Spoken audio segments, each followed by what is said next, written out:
Good evening. How's everybody doing? Let me just change this so you can see my screen, because we're going to go through some stuff on here first. Oh, well.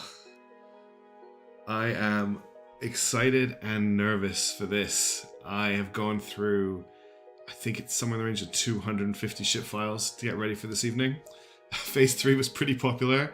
There is some crazy looking stuff in here. And I know that I've looked at any of the ships, but just looking at ship descriptions and lore, this is going to be insane. Just to give you an idea behind what we have to work with here. So this is the folder that I've made for all of the Phase 3 ships. If we just take a quick look, we have in here 251 files in 30 folders. That's how many ships we have to go through. Now, some of these, let's be fair, I have created a lore folder in here. So I do have lore for, a lot of these are just lore. This is lore for all the ships. I special mention to Golden Hound, who has written a house history. I don't know if this will open. A full house history for their, I don't actually have a Word subscription, so whoops. They have a full house background and a full background for their ships. So I'm very impressed with that. But we have a lot of other stuff in here as well, which is really cool. Also, Funky, I've picked up, I've got your lore as well, ready to go. We have on the plate of ships to look at today. We don't need this file anymore. This is just me keeping track of where I was. We have Castors, we have Lightnings, we have Gladiator MRLs, we have Nomads, we have Varyags, we have Sarmas, we have Paladin Mark IIs, we have prize ship submissions. Although, when Ensign Foil shows up, Ensign Foil, I could not find your prize ships. I don't know. I know you put them in Discord. I couldn't find them. So if we can find them before I need to put them on, that'll be great. We've got Vegas. We've got Voshkods. We've got Fat Men. We've got Longbows. We've got Griffins. We've got whatever a Slingshot is. I don't even know what this ship is. The Slingshot, I don't think I've ever seen it in the game. Wasps, Meteors, Eagles, Tarantuls, Typhons. There are Typhon submissions in here. We've got 4 Typhon submissions. Castor and Pollux, thank you. Tarantul ARMs. Again, if you could find them again, Ensign, that would be great. We've got Hounds, we've got Pollux, we've got Kadeshes, we've got Runners and Grumbles, which are the ground-based anti-air. The ground-based, oh yeah, that's what the Slingshot is. Thank you, Lynn. We've got ground-based anti-air submissions. We even have submissions for me. Strawman was kind enough to create some ships for me. We've got Scarabs, Pegasuses, and Odysseys. So there's a lot that has been submitted. Nothing has a lot of entries apart from the Gladiator MRL has quite a lot of entries. People were very excited for this ship. The Nomad has a lot of entries, as you'd expect. There's a lot in there. The Varyag, which I'll be keeping, let's put these in alphabetical order. The Varyag, which I'll be keeping for a special part of the stream, also has a lot of entries. And then weirdly, the Sarma has a huge amount of entries as well. So yeah, that's where we're sitting right now. Let me just quickly update my view settings. We'll just get High Fleet up and running. And we'll get started with the Gladiators, because I think that's a good place to start. We'll go through the Gladiators. And we'll go from there. I'm really keen for this. Slingshot isn't that common, but it's still nice to have. I'm just waiting for Streamlabs to see High Fleet. That's okay. If any ship's unoptimized, that's easy enough to fix. Let me just sort out our view settings. Just so you don't see me alt-tabbing all the time. Oh, I just loaded a game when I wasn't paying attention. Oh no, I almost loaded a game when I wasn't paying attention. Alright, so now you shouldn't see me alt-tabbing. Yeah, cool. Alright, let's get started with the Gladiators. I'm keen to get into this because we've got a lot of ships to get through and I want to try and clear through as many of them as I can. But actually, before we start the Gladiators, Kipp has sent me through the correct version of their Archangel submission, which I think is down here somewhere. You don't see Kipp's ship? I don't see it. It should be in the list of ships to load here. Kipp, did he own? So this is their other. They accidentally sent through the one from their campaign, but this is the Archangel version of it. Okay, this makes a lot more sense because we have 4 deity mullets straight away, which is a much more expectable armament for an Archangel. We've got 4 Zeniths as well. I like these 2 side-mounted Zeniths, taking advantage of the fact that unpowered components will actually work and these will fire even though they're not powered. I don't think we've got any active defenses here. I'll just have a quick look. So we'll get this one added into the Archangel vote as well. Yeah, there are 4 Palash built into this as well. Hey Barris, how's it going? You don't think the Zeniths will work? I think they will. We can test that very quickly. 1, 2, 3, 4. Yep, those Zeniths work. No problems at all with them.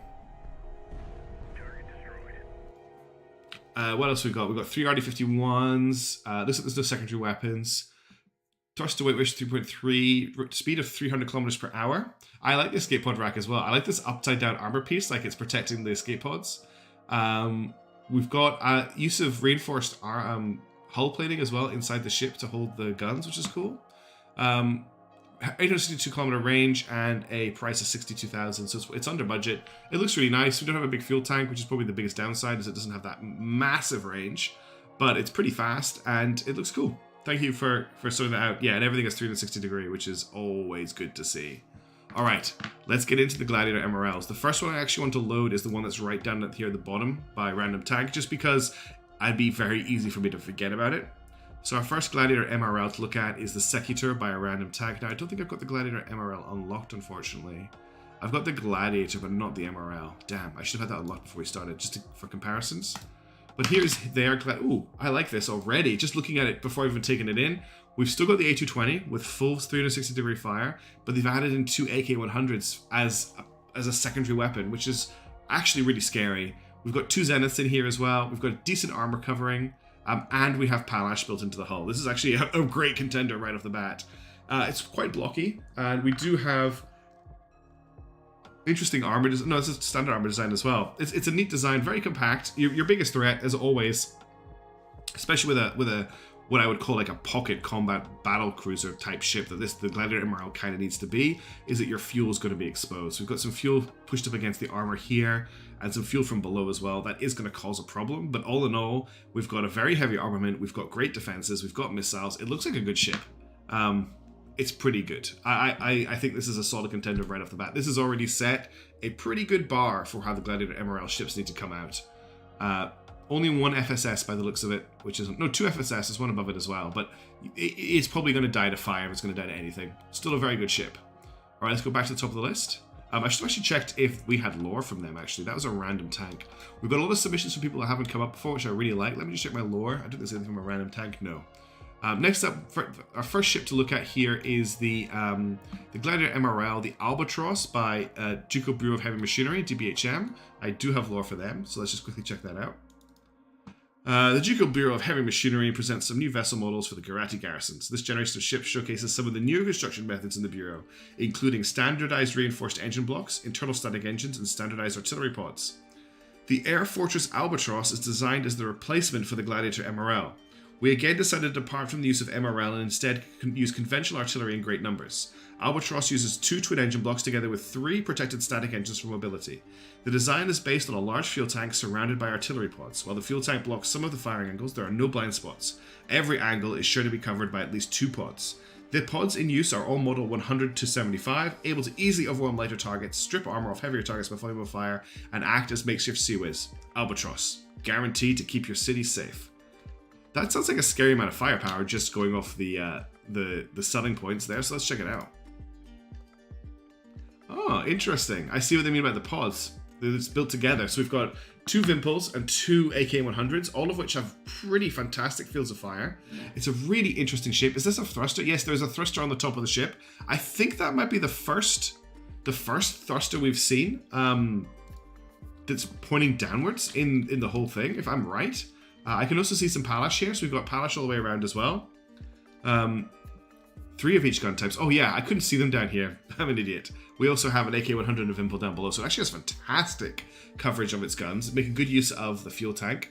We have the bridge here is protected by a little armored hat, which I really like as well. 2 FSS right next to the fuel tanks, which is important. Protected armors. Look at how we've managed to fit the T-30Ss inside the reinforced armor blocks, which is pretty cursed. You're not supposed to be able to do that. They've managed to fit as much armor as they can. It's pretty nice. Top speed of 250 kilometers per hour, range of 983 kilometers, which I think is way over the required range. 2 Zeniths as well, and budget. It's hit the budget, I believe, of 3,000 down to 310 easily. This is another solid submission. Great work from the Ducal Bureau of Heavy Machinery. I'm impressed. This is a cool ship. I'd be quite scared to see this in combat because the amount of firepower that it can shoot out is quite high. It looks like it'll hang around for a while as well. All right, next up we've got the pillar from Cygnus, and guess what? We've got lore for it. Okay, there's a lot here. Let me just go through it. All right, the Gathering. Having recognized the deficiency in their intelligence, Gathering and rapid response roles has commissioned various sensor ships and medium-range strike platforms. Cygnus Shipyards, always happy to accept the Gathering's money, submits its latest designs for evaluation. The Pillar. Cygnus Shipyard's answer to hostile planes and sudden strikes takes inspiration from the Fennec. The Pillar does away with unguided rockets in favor of mounting a full 400km FCR, sprint missiles, and a 2A-37 for sweating away bombers while mounting a D-80 Zeniths and Palash for dealing with enemy hostile combat vessels. Alright, let's check out the Pillar from Cygnus. Ooh, it's a little block of death. One D-80 Molot, one 37mm cannon, 4 Zeniths, an FCR. Surprised there's no sprints in here with the use of the FCR. I would just expect to see some prints, but that's cool. And 2 Palash as well to protect it. So what you've got here is a pretty well-armored, actually an extremely well-armored anti-air platform. It's not really going to take on... There's 2 below the FCR? Oh yeah, oh, thank you Sifrin. I did not see them, and I'm glad you pointed them out. It looks like a discounted Super Courageous. A little bit, yeah. They are in the FCR tower, I caught them. I'm glad I spotted them. It's a very well-protected anti-air platform. It's going to be really good against those bombing runs that come in. It's not going to be able to duel with the likes of a Collingwood for very long, but it doesn't need to do that if it's defending a garrison and taking the role of the support ship that's stopping the sudden strikes from coming in, which is clearly what it's been designed to do, and it looks like it's going to perform pretty well in that role. It's not going to super saturate because it's only got the 1 2A-37, but I think it's still going to be very good. Top speed of 400 kilometers per hour, which is very fast for a ship in this class. Range of 845 kilometers, cost of 39,000.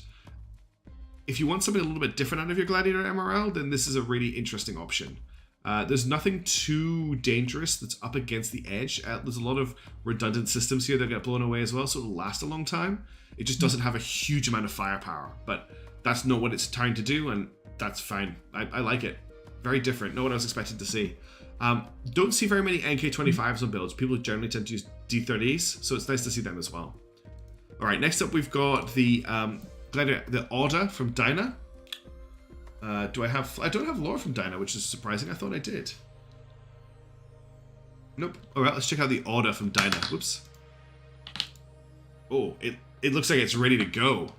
We've got, what have we got here? We've got 2 Zeniths. They've made use of an unreleased hull type there to hide the fuel tanks. 1 AK-100, 1 180mm cannon, and I was just about to say there is a Sarmat in the middle of the ship as well. So there's a lot of firepower on this Gladiator MRL. Gladiator mini guns, maybe. One thing that looks really cool about this build is the use of this hull type here. Makes it look like this is like an escape tube for the escape pods, which was really cool. And just breaking up the appearance of everything by putting these over stuff does look really nice. 2 FSS by the looks of it, 4 FFS, actually there's some at the top there as well. What about Palash? I doubt we've got Palash in here. Is this a flare or a Palash sticking through? No. Let me just quickly check the faster way. Yeah, there's no Palash built into the ship. That's still very nice. Very heavy weapons on a very cheap ship. Speed of 240 kilometers per hour. It's for varying up. I do like the leg design a lot. It looks like the legs are mounted on this hull here, which of course they're not. Top speed of 214 kilometers per hour, range of 929 kilometers, and a price of 39,000. That's looking like another great contender. These ships are built very strong. I like this curved armor style. I think Dyna uses it a lot in their builds. This sort of sinuous armor design. I just think it looks really nice. And Chaos Space 392, you make a really good point. Enemy AI ships are scary when they have multiple types of weapons because, as you say, they all have different cycle times on their reloads, so they all fire independently. And it means the ship puts out a lot more firepower than it would have only had one weapon type because it fires them all at the same time. All right, let's jump on to the HARDHAT from Dyna. Now, the HARDHAT holds a special place in the Gladiator submissions because Dyna actually submitted the HARDHAT all the way back when we were doing Gladiator submissions. But this is a redo of the HARDHAT once the new requirements opened up. So let's check out the HARDHAT. Oh, very different build. It's kind of doing both jobs at once. We're going to see some A220s, I think, Lost Cause. Not to worry. 2 FCRs. I really like this design. We've seen it before, where they're protected in an armored bunker. We've got 4 sprints. We've got a Mark 1 180, and we also have an AK-100. It's not super, actually it will be pretty maneuverable. Top speed of 223 kilometers per hour. Range of 849 kilometers and budget of 35,000. It's fine. It does kind of keep the thesis of a Gladiator MRL, but instead of firing off unguided rockets, it's got sprints to fire off to take out incoming missiles and incoming planes. It is another great AI answer. This one has the firepower to last a little bit longer to fight. It also looks like a very small target silhouette, making it harder to hit. And you're going to spend a lot of time impacting on this section that's sticking out here, which may actually result in slowing down your enemies. Let me just check whether or not there's Palash. Yes, there is Palash. I thought I could see Palash. There is actually Palash mounted behind the FCRs as well. So not only there's also Palash at the top of the ship here as well. Look, Palash behind the radio antenna and behind the FCRs, giving it full Palash protection too. So it's actually a very well defended ship. If you want a solid AA design that's going to last for a long time, then this is a solid contender. And you've got the 2 different caliber weapon types, which is not as strong as the last ship, which had 3 different weapons, but it's still going to have different reload times on these, which means it's going to last for a long time, which it's a really cool little ship. It's so compact. I'm really impressed with how small it is, considering how fast it is and how maneuverable it's going to be. Yeah, it's really nice. Sorry, I had a little bit of a yawn there. Do we have lore for that? And that's the Dyna ships we don't. Okay, next up we've got the Burrito MRL from Ensign Foil, which we do have some lore for. I only have one line for this. The Burrito MRL is a standard burrito hull retrofitted to mount 3 redacted. Well, Lost Cause, I think you're about to be very happy when you see the Burrito MRL. You ready? It has 3 A220s. That's a lot of rockets with full 360-degree fire cones. It's not going to block itself. Instead of mounting zeniths in the arms, which is what Ensign Foil generally tends to do, they actually have the escape pods here, which I love. 157 kilometers per hour, so it's slow. It's got a range of 862. It's got a price of 38,000. It's a little bit underpowered, but that just means the truck's going to track slowly. I actually want to see what a full barrage on this looks like. I'm just going to wait a second for the rockets to load.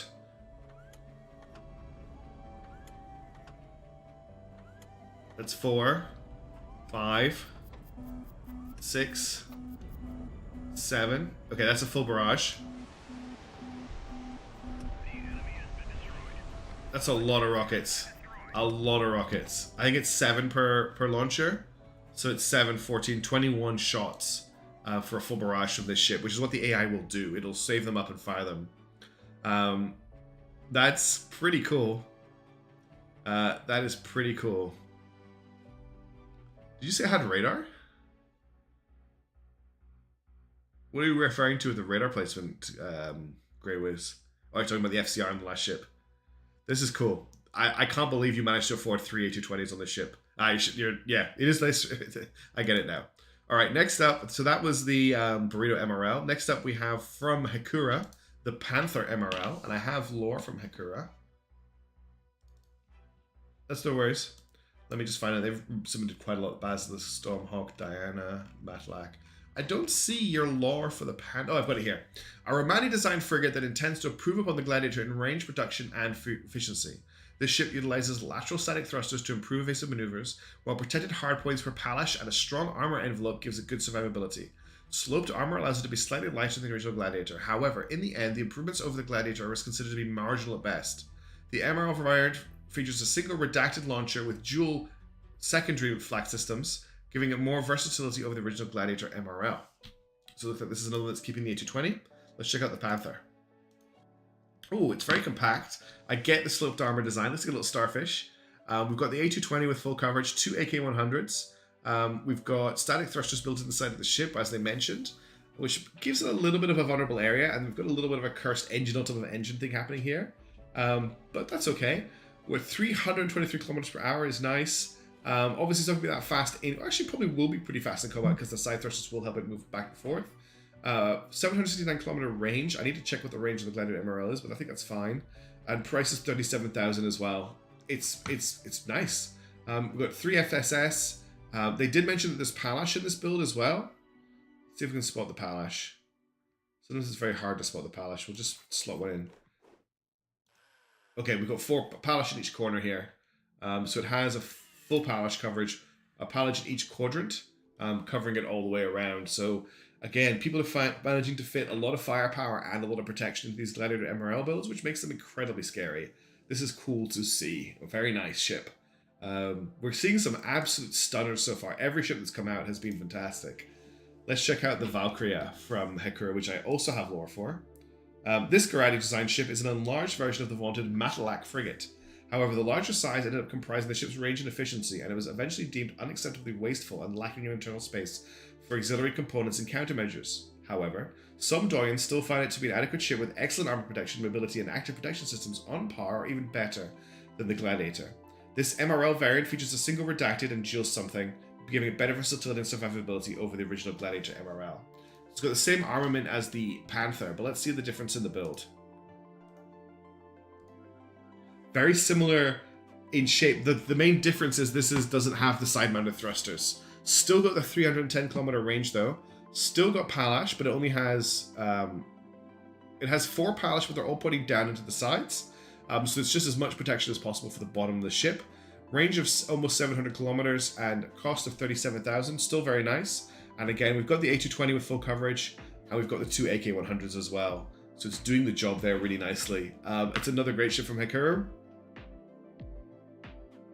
Really interesting Palash deployment here. Just having a look over it while we're taking a sip of tea.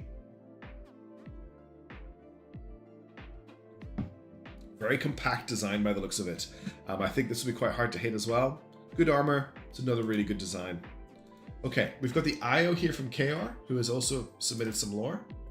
All of their ships are named after moons, which is nice. IO. The IO is a mobile defense platform more than a proper warship, requiring refueling to travel significant distances. Its electronic warfare suite is designed to allow it to suppress enemy radar with the threat of a devastating missile barrage. Okay, this is a very different take on the MRL then. Let's check it out. Ooh. Okay. Greek gods. There are also moons, but I get it. Greek gods make sense. We've got tracking radar, and we've got Mars. We've got Elint. We have 1, 2, 3, 4, 5, 6. They're all A100s. 2 AK100s as well. And we have sprints as well, downward firing sprints. The Alpha Vars. That is a diverse ship. I actually really like these engine pods on the outside. I know they're not super efficient, but they look really cool. These landing gear are interesting. Are they legal?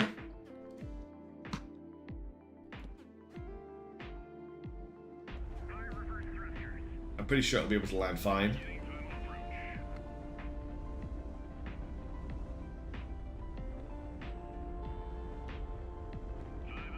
You're right, major problem. I just always think of them as moons. I mean, it doesn't matter if they're legal or not. I'm still gonna let the ship get voted for. I want to see it land.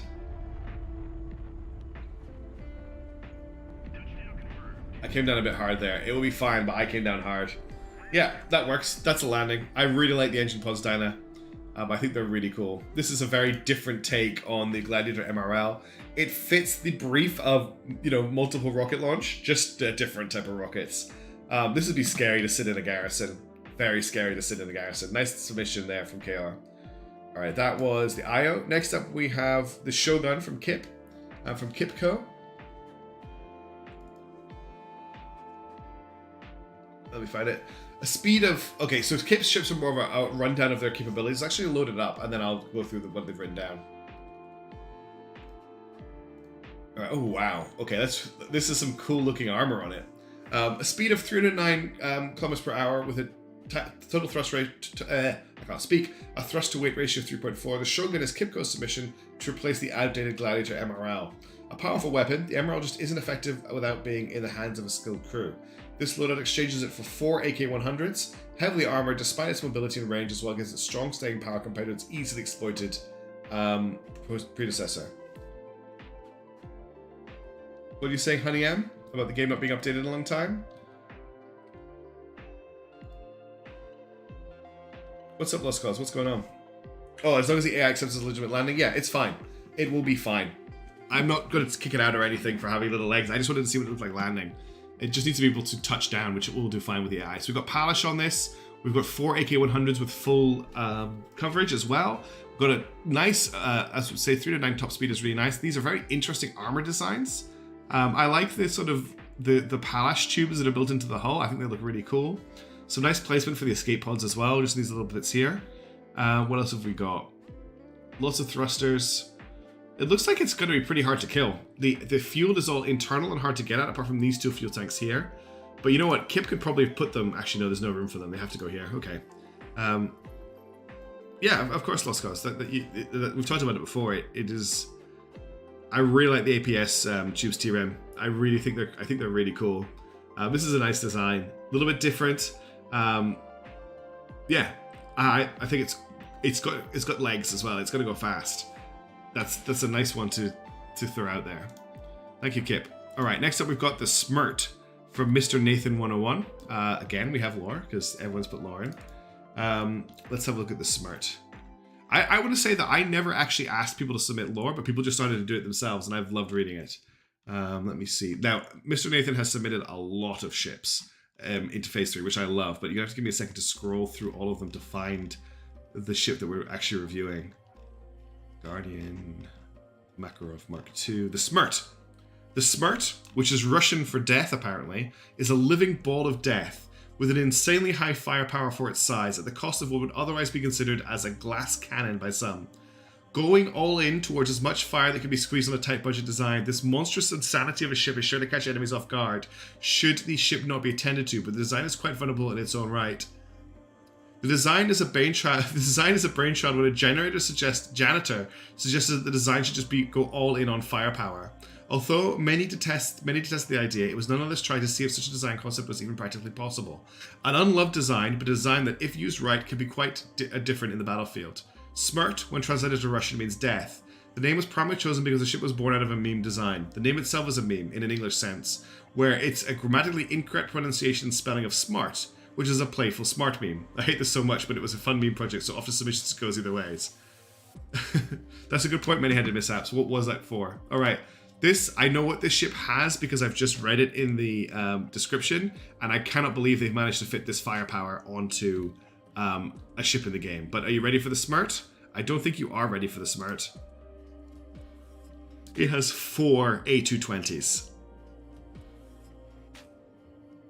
With full coverage. It even managed to fit some armor, which I wasn't expecting. So that's 28 missiles in a barrage. I think it was T Rem. That is a terrifying alpha strike. If you, yeah, it's gonna be pretty explosive. Look at all the ammo pods. If this gets a chance to fully load, this is gonna be one of those ships that if it gets voted in and it comes on, you have to drop everything to kill it before it gets to fire because it's just gonna fill the air with rockets. It's a lot of missiles. Yeah, they've done it. They've managed to fit 4 AK-20 A220s. This is a punishment ship. This is a penal ship because you don't put any officers on the ship that you want to hang around for a long time, but they'll go out in a blaze of glory. You can't do anything with a 300mm rockets. Lost Cause. There's no gun in the game that can fire them, sadly. Today we fight in the shade. That is the SMERT, and I love it. All right, next up from OrangeElephant, we have the CRYPT. This is what happens when I say I'm going cruisers. Exactly what happens when I say I'm going cruisers. If the game spawned in multiples of these, I don't know what I'd do, especially if I was in a big slow cruiser. All right, let's check out the CRYPT from OrangeElephant. Cute. 2 D mullets, 180mm. I can see the PHALANX straight away. Very small and compact, very as armored as possible. Top speed of 383 kilometers per hour, 1,000 kilometer range, 39,000. Oof. Yeah, I have to pray for my PHALANX to hold, but it's not going to hold against that many rockets. You need layer after layer after layer. You think you'd use the rockets to propel the ship and dispense with the engines? That would be pretty cool. Just don't release them. This is a nice, very compact design here from OrangeElephant. The PHALANX coverage means it's more protected than you think it is.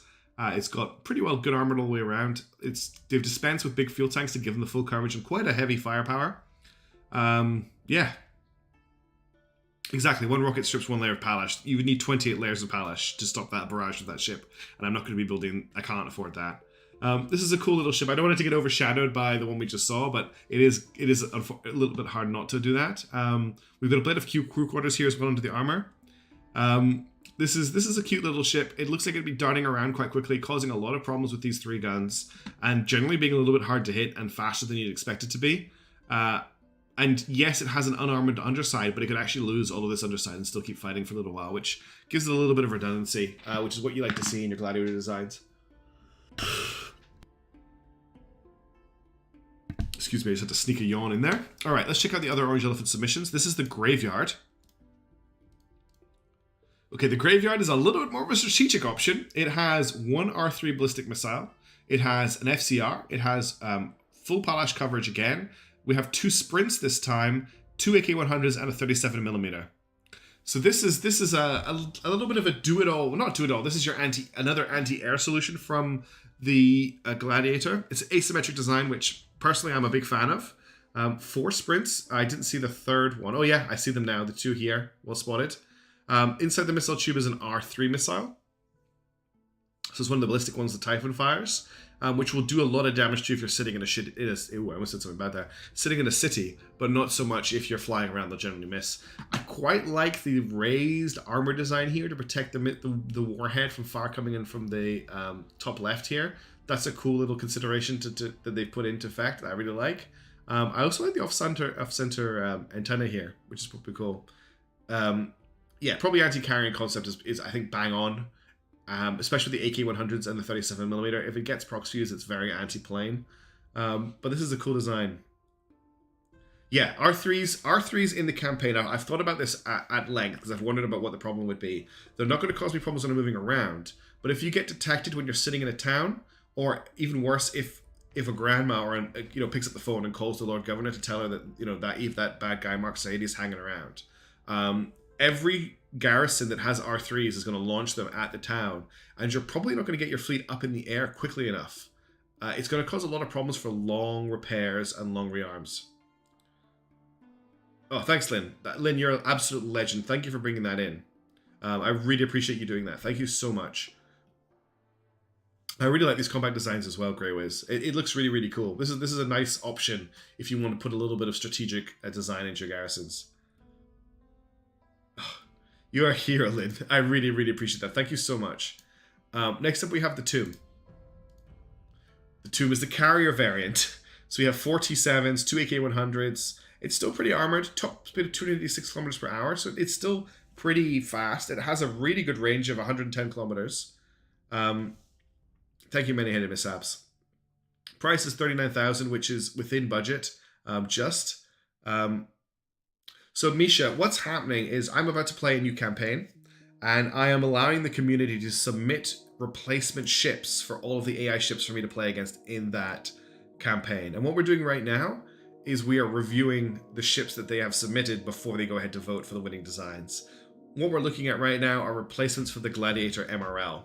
And you can see that someone has designed an aircraft carrier to replace it.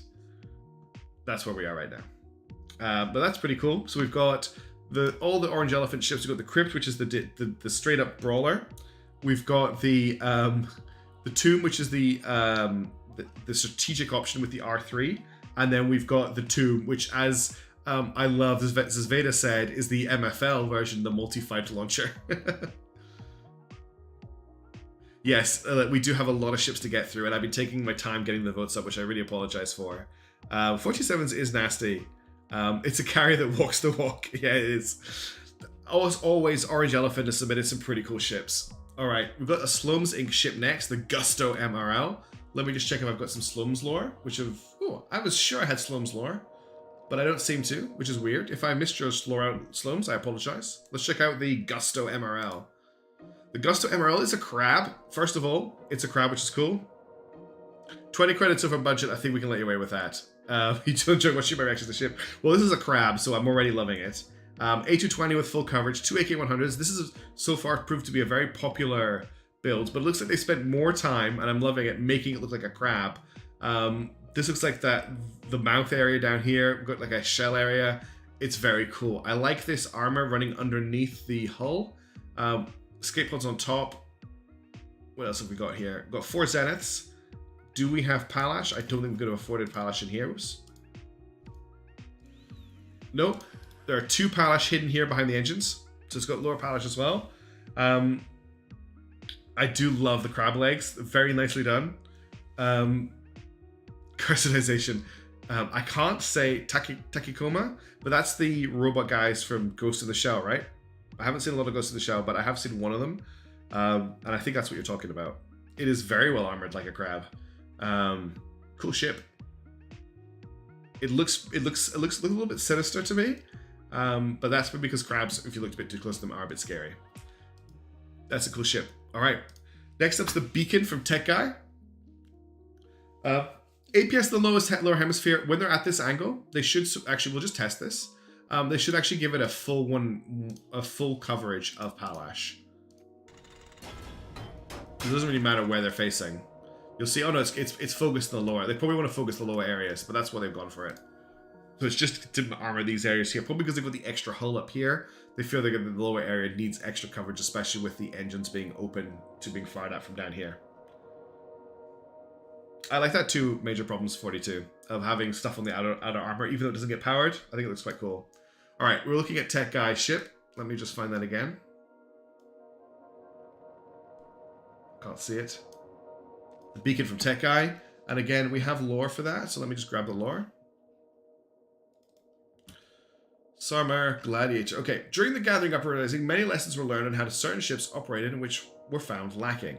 The Gladiator itself was lauded as a huge success, striking the right balance between speed, firepower, and armor.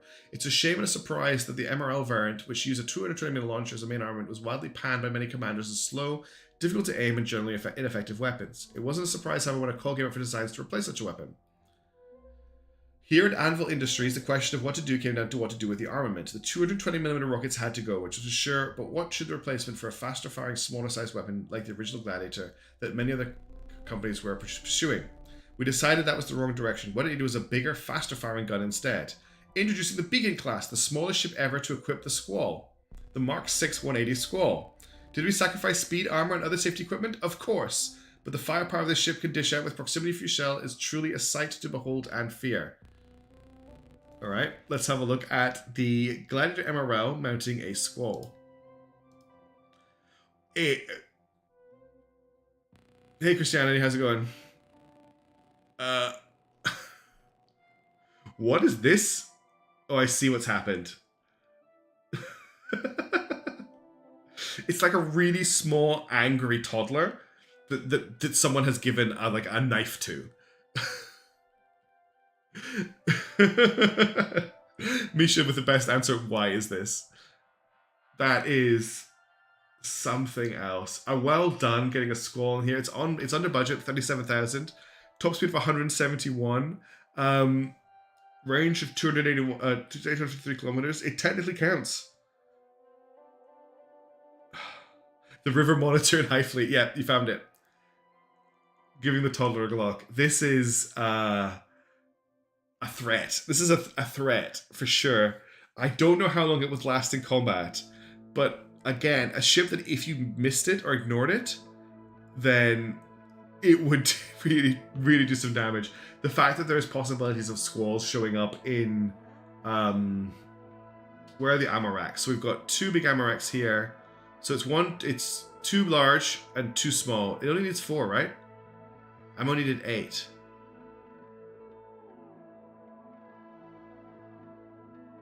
Am I going crazy?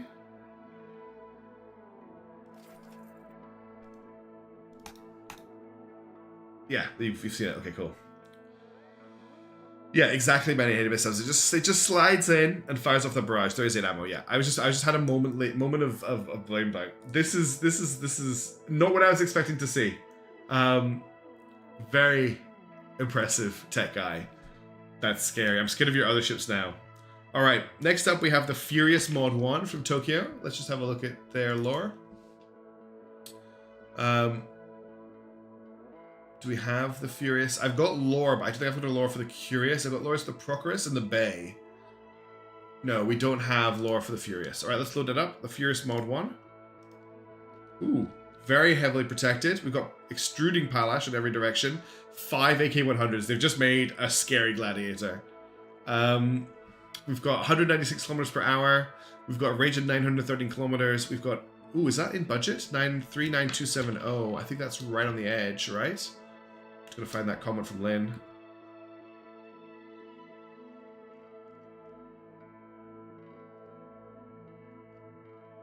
$39312. It is just in budget. No, thanks, man. I got there just as you pasted it in. 5 AK-100s. Look, that's a lot of firepower. It's kind of just a replacement Gladiator, but that's not a problem if that's what I want to submit. But there is another Gladiator MRL concept. Let's have a look at the Mod 2. The Mod 2 has managed to fit 6 AK-100s on it. And it looks like it's ditched the Palash to do that. So there's your revolver style AK-100 ship. The full coverage is pretty scary. It's a lot of firepower on a garrison ship that's quite common. It's whether or not you want to go there or stick with something that actually has missiles on it. I'll leave that up to the community to decide which way they want to go with it. Is it off center? No, I thought for a second the armor wasn't quite matching up with the rest of the ship, but it's fine. Lightnings beware, indeed. All right, next up we've got the Phalanx from Thomas Greenberg. We have some lore for it. The Gladiator MRLs are truly underwhelming. The rockets are easy to dodge and anything faster than a Nomad, and it has the same unexposed underlayer as the Gladiator. However, I found that most medium-tier ships aren't equipped with sprints. The Phalanx is an anti-missile support craft with 6 Zeniths, 8 sprints, and 2 AK-100s. Uses about other craft in dealing with anti-ship missiles while simultaneously deploying missiles of its own. Oh wow! So we've got 6 Zeniths here. We've got Palash on both sides. We've got 8 sprints, 2 FCR, and 2 AK-100s, like they say. Another nice sport ship. It's like a flower. Yeah, like the super flower. The super flowerator is what we've got here. The FCR makes it nice. I also noticed that they've put a little hat on the bridge for when the missiles are launched, which is a good idea. People don't like downward sprints, but it will be in the air. Yeah, we hope, I guess. Yeah, can't find those sprints if it's on the ground. Depends how early these things get launched. It's not going to do very well against a sudden strike from an aircraft. Justifies the exposed top, yeah. It's a cool ship. Got that Navarin design in there as well with the the Intrepid design with the curved armor on the top. Yeah, heavy flying cruisers. Sudden strikes will be rare. That is a very good point. That is the Phalanx from Thomas Greenberg. Next up, we have T Rem's RUSTGILL. Let's check out the lore. I think you wrote some pretty good lore for your ships. Also, great name, the RUSTGILL. I really like that.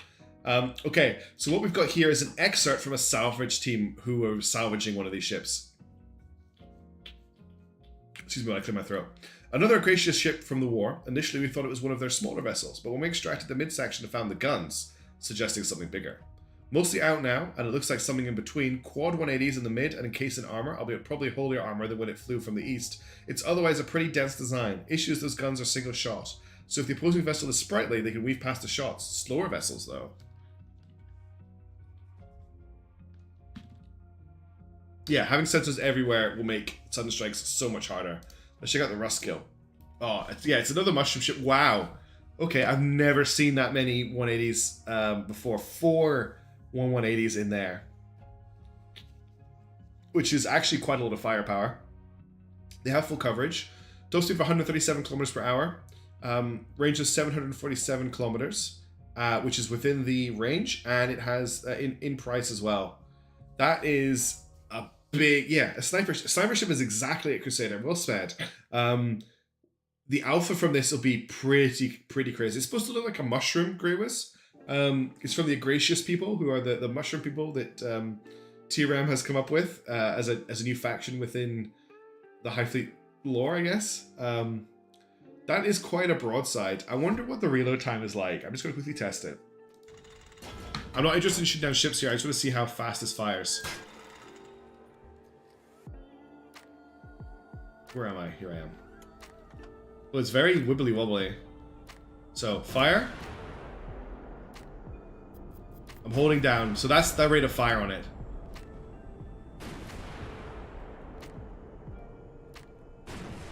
Well, it's hard to aim with. But yeah. So the rate of fire isn't actually that terrible. It's a pretty interesting rate of fire. Again, another example of a Gladiator MRL that if you ignored it, would cause a lot of problems over time. All right. Next up, we've got the ATHENA Mk from Format. 2 AK-100s, 2 D80 Molots, so we've gone with the 2 best guns in the game, in my opinion. 6 Zeniths. Do we have any Palash or anything hidden in here? They've clearly thought about the placement of their fuel tanks. Oh, there's nowhere to put a Palash for me to check, which is great. It's so stuffed, there's not a single empty space within the ship. With AI aim assist, it will be very deadly. And prox fuse too will be very deadly. But they put their FCS on the outside behind, with the fuel behind it in an attempt to stop the fuel being hit. Centralize the ammo as well. That's one of the nice things about the AK-100 and the D80 Molot is they can all run off very small amounts of ammo, or at least autoloaders, which actually makes them really strong and easy to build around. Centrally located thrusters as well. Excuse me. Top speed of 204 kilometers per hour, range of 836 kilometers. It's bang on with price as well, 37,000. It's a juiced up Navran. This is a good ship. This is a really nice little ship. I can, as I mentioned before, I can see the thought that's been put into the placement of the components. Biggest weakness is obviously the top section, but it is made of reinforced hull at least. Actually, we'll just quickly put a Palash in there, just to make sure I'm not missing any. No, there are no Palash in the design, okay. So we'll try and last as long as possible, but it will eventually probably get drilled through from the top. Pretty good ship, good all-rounder, I think. Just solid, it's going to launch some missiles, going to do some damage. It will be annoying. All right, next up we've got the Vanguard from Crilltic. Do we have lore for that? I feel like we do. Let's just close. I keep forgetting to close the notepad documents, which means they just kind of stack up. Yes, we do. All right, this is the... created by the same design team that made the Malmuk, the Vanguard... Oh, this is for a different ship. No, sorry, it was originally conceived as an upgrade package to existing gathering Malmuks for the upcoming assault on the Irani capital, adding enhanced armor and a significantly improved armament to allow for dueling heavier frigates and light cruisers. Wow, interesting design shape. I like the double armor on the top. Malmuk is your Sarma. Got it, Crilltic. Thank you. We've got 2 Palash facing downwards, so it's got good protection on the bottom. And it's got 4 Zeniths, 4 Zeniths, 2 D80 Molots, 137mm. I really like these missile pods. I think they look really cool. I like the double layered armor on top as well. It's going to take a beating from the top. It is a bottom fighter for sure. You've got some nice looking legs as well. I bet it's quite hard to build a ship this compact, and it looks really good. If high fleet battles with 3D, where they stick the turrets to the side and put them platforms part of the ground, I think what you're supposed to be seeing is a cross section of the ship. A side-on view, so you've got to assume that they're mirrored on the other side, is what I can only think. What does bump the price up? Yeah, 39360. It could be the Palash. Let's put the price up. This Palash is pretty expensive. They are 2,000 each, 1,500 each. It is in budget, right? 393. I think that's over budget. Palash and armor, yeah. The Palash is what's expensive here. Palash costs a lot. It's like 40 over. I remember you saying Crilltic, that's right. That's probably okay, to be honest. You could probably fix it quite easily by just dropping one of the Palashes. You still got Palash protection, it's just not double layered. Yeah, so it's 3. Oh, it's so close to... that's such a shame. You could also remove something else. You could probably get rid of like a fuel tank. And 2 fuel tanks would get you there as well. But well, we could, yeah, you can mess around with that later. That's fine. It's a cool looking ship. I really like it. Or remove some of the reinforced hull. Yeah, that's probably a better way of doing it. And like, yeah, someone pointed out, we're moving on from the Gladiator Space MRLs to the Gladiator No Space MRLs. Alright, next up we've got the SUVON from Sir Osse. I am trying to get through these quickly, but I want to give them all the time they need. Like, they all deserve to be looked at. Alright, we've got... This has 2 Sarmats and a Vimpel, all of which have full coverage. This is a very spicy boy. 2 Zeniths as well, because you need some missiles to go with everything else you've thrown at me with this ship. That's a lot of firepower. That's a lot of firepower. Well done getting that into this chassis. You've managed to actually also not put any fuel tanks around the outside, which is very impressive. It is a little pocket cruiser, you're right? And it matches the speed of a cruiser at 169 kilometers per hour. Range of 737 kilometers. Price of 37,000. It's in budget. That's impressive. If that's a heart, then it's a black heart, because that could the 2 double-barreled. Wow. I like this armor block down here, the lower one, which is quite nice. Very clever. Yeah, for a player, you'd use the 57mm to gauge the shot exactly. That's a really cool ship. All right, next up we've got the Strigoi from Strawman. Do we have lore? Yes, we do. Strigoi is a type of vampire, I believe. So this is your Nomad lore. Where are they? Hang on, let me just quickly read this.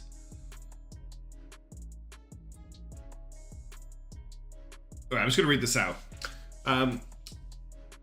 Most of this looks about the Nomad, but no, I think this is about your bigger ships. It's about the Hamut, Eidolon, and Minotaur, which are known in these ships. So I'll leave this until we get to those ships, because this looks like quite a bit fun to read.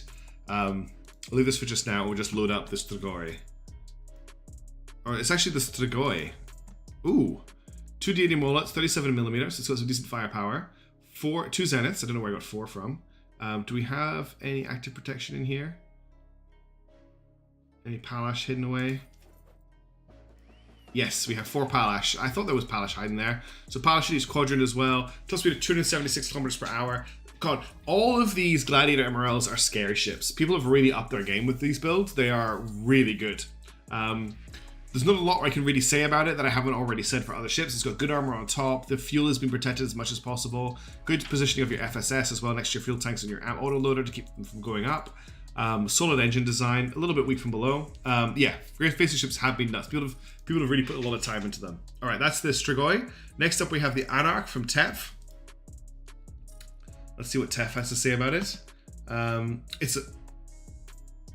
think it's this one here. Former prisoner transport ship that the inmates of the Akaba prison colony armed and armored after successfully overwhelming the Romani security forces during the infamous Akaba prison riot. The inmates managed to refit the ship during the 2 days they had before the Romani reinforcements arrived. The Romani forces that first arrived were caught off guard when they noticed a thermal signature that were engaged midair shortly afterwards. Damaging the pursuers enough for a proper head start, the now cold Anarch fled into the Garati Desert, where its cheap and fast to build frame would be used by the Gathering in the years to come. Since then, the Romanis have learned to never put talented pilot, engineer, and soldier dissidents in the same place.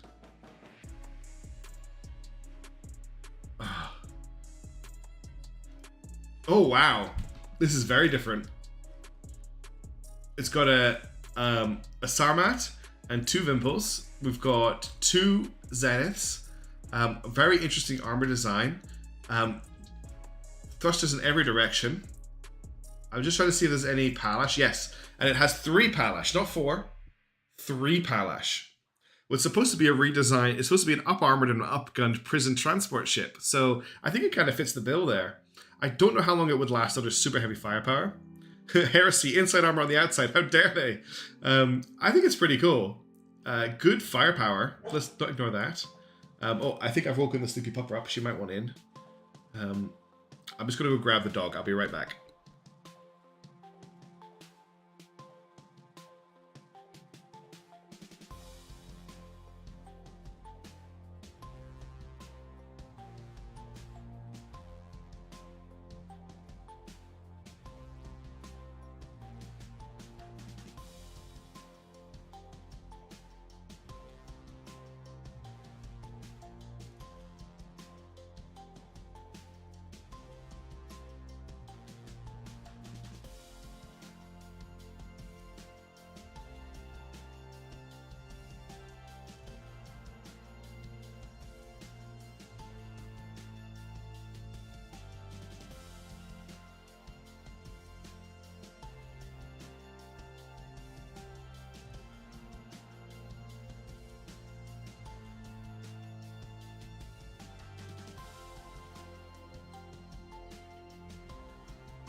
I am back. Sorry about that. She wanted to go out to the bathroom, and now she's curled up next to me in her chair.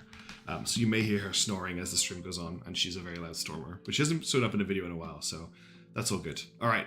So that was the Anarch. Next up, we have the Felon B from the Supreme Patriarch. Let's check this out. It's another triangle shapeshift from the Supreme Patriarch. They do like the spaceship style. We've got Palash. I see that straight away. Palash, one on each side.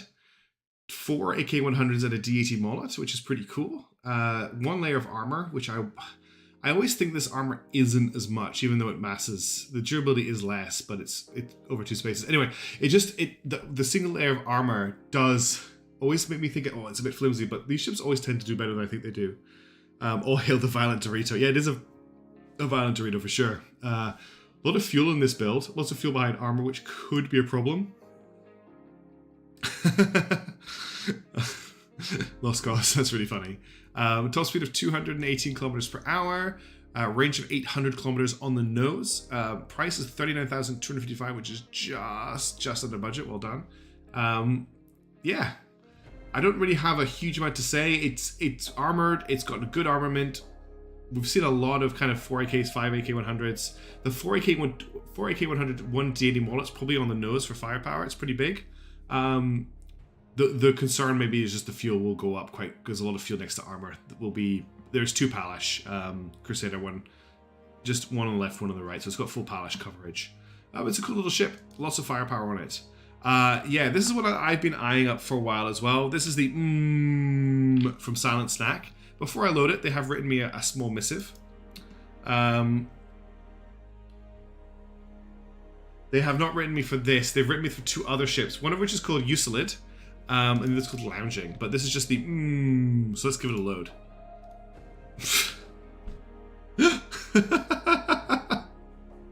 What is this?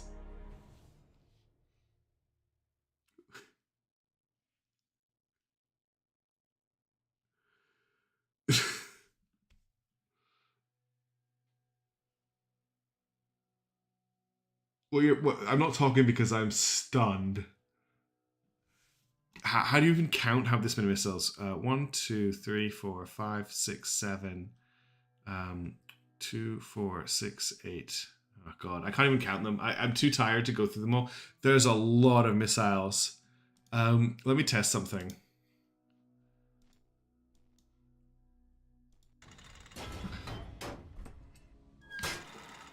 It's definitely beating the record. Who wants some missiles?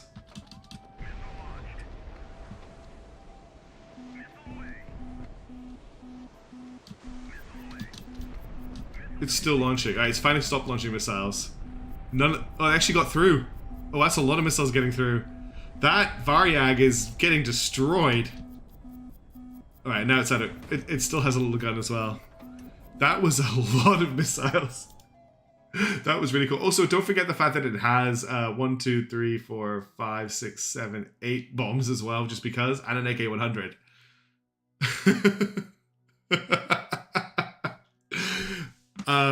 That's a prize right there. That is a ship and a half. 49 missiles lost cause. You're a legend. Wow, 49 missiles. This is just a meme, but what a meme. All right, I'm terrified of the rest of Silent Snack ships now. Next up, we have the Macaw from, I don't know what else to say. It has 49 missiles. Next up, we have the, do you know what's crazy? It could have mounted more missiles, but they decided to mount these instead. It's a meme, but can we keep it? Let's get the Macaw from Tacos, which I have a little bit of lore for. Okay, back to more seriously. The Great Gerat Liberation Parade. Willing to energize the people of Gerat and its industry, the Lord Governor, shortly after driving the Romani Empire out of the desert, decided to launch a grand parade, starting from the south of Gerat and ending in Khiva. The message sent out to the people of the desert was simple. The Lord Governor and his entourage would arrive, and when they did, they would sample and observe the wares and goods of the city. Wealth and power were promised to those who impressed the Lord Governor, and an innumerable number of people took up the tools of their respective trades and heeded the call. From city to city, the Lord Governor was presented with firearms, farming equipment, alcoholic drinks, and in some special cases, ships for the growing gathering fleet. The Macaw. Designed and engineered by a small consortium of engineers led by a minor Elaim seeking wealth and fame, the Macaw is a small, efficient, fast pocket carrier that carries a powerful air wing of T-7 interceptors, twin AK-100 turrets primarily for supporting ground forces.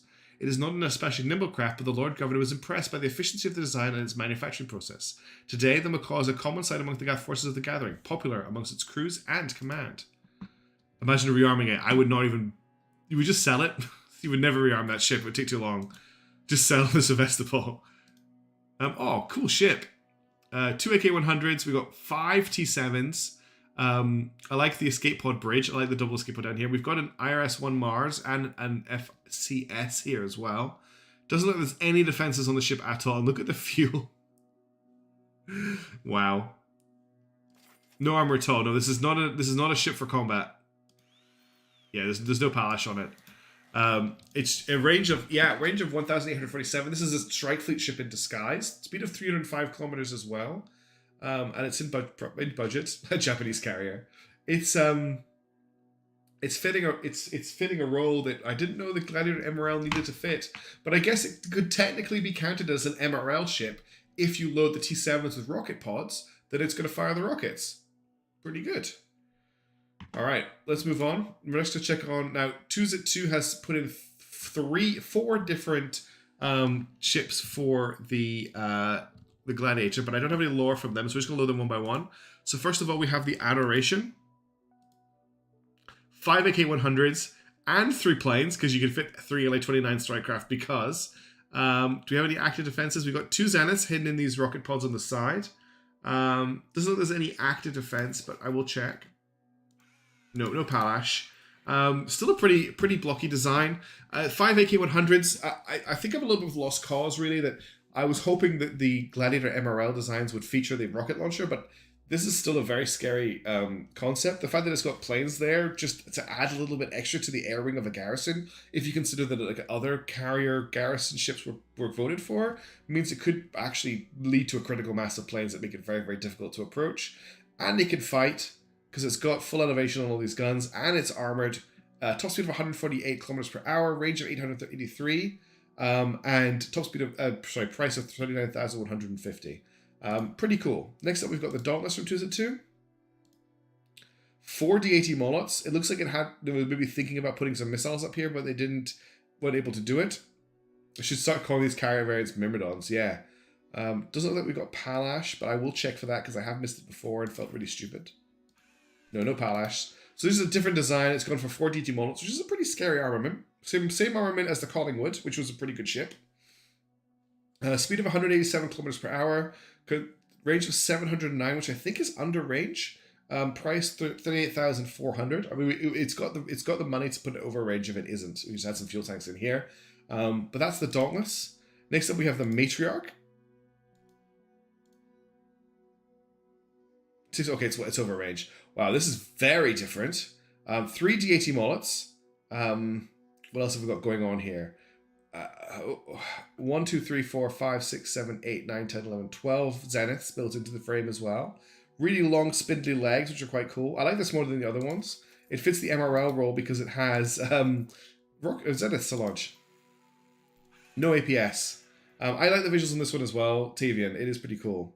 Eldritch Horror look a little bit. Yeah, it's the way the missiles, I think, are laid out behind the armor. It makes it look like there's weird tubing and stuff going on through it. So do I, Fancy Jets. Cool ship. Very different from the other stuff they've submitted. And then we've got the Sweet Cake from 2Z2, which makes me think of Skyrim. Okay, this is your support ship. We've got the big FCR, the 400 kilometer range one. We have 6 Zeniths. 6 Sprints. I don't know why I called them Zeniths. Escape pods are there.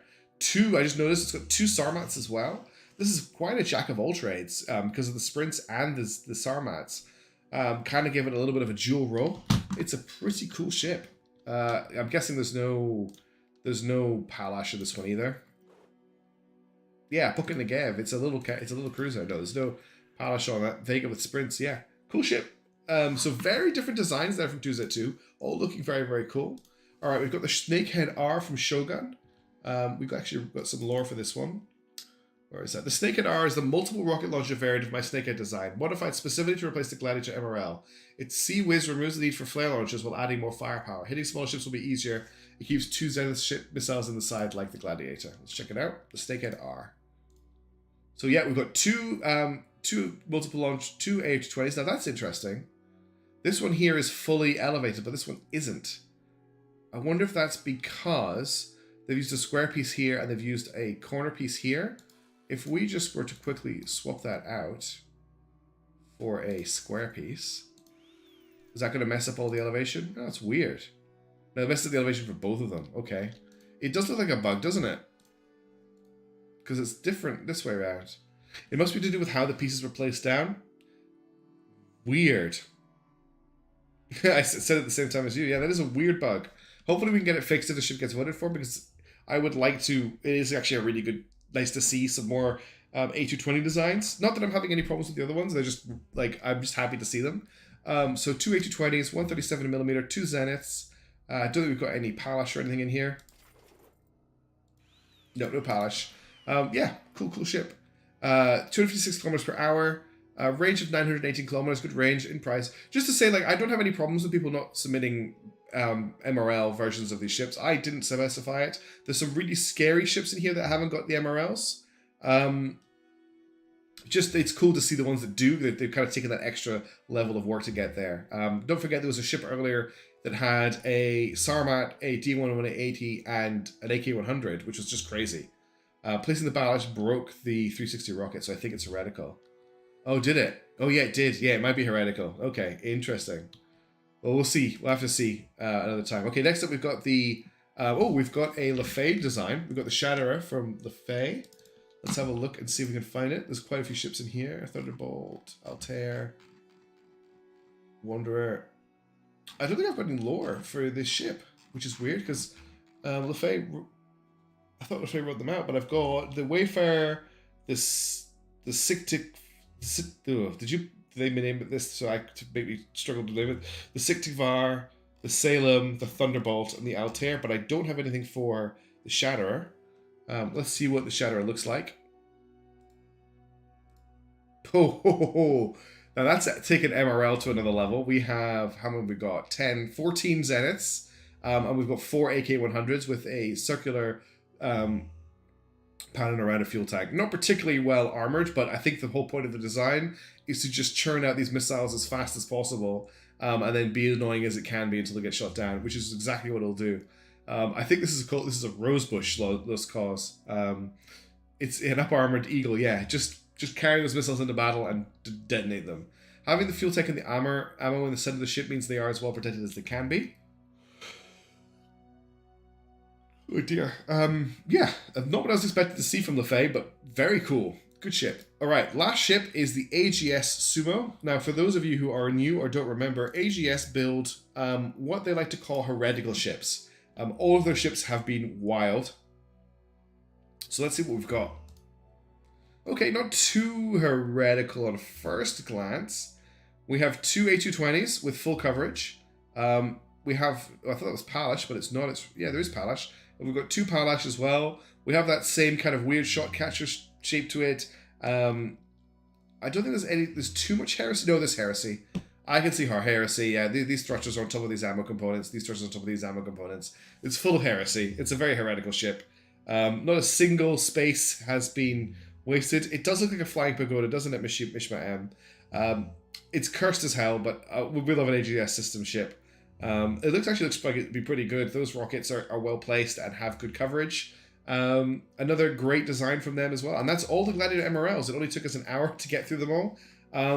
Yeah, that's pretty exciting. Those are all looking very scary. There were some absolute stellar designs in there. All of them were very, very good.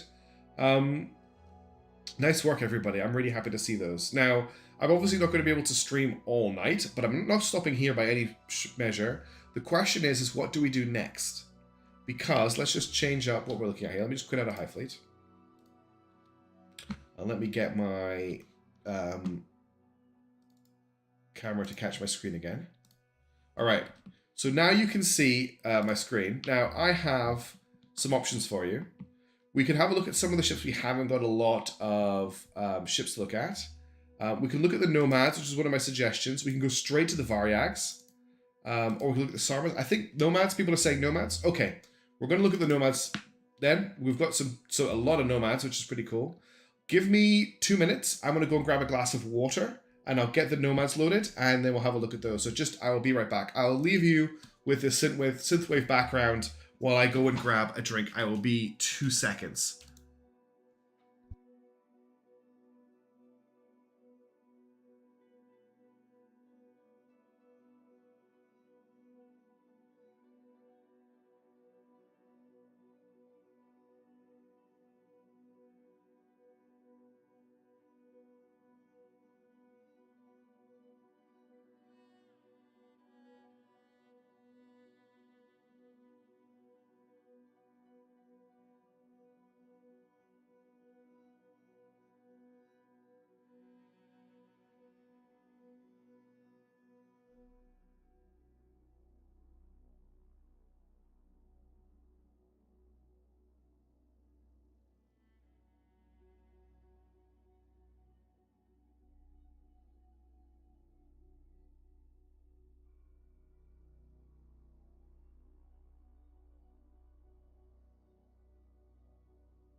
All right, I'm back. Let me just get the nomads loaded up. You can see some behind the curtain stuff here.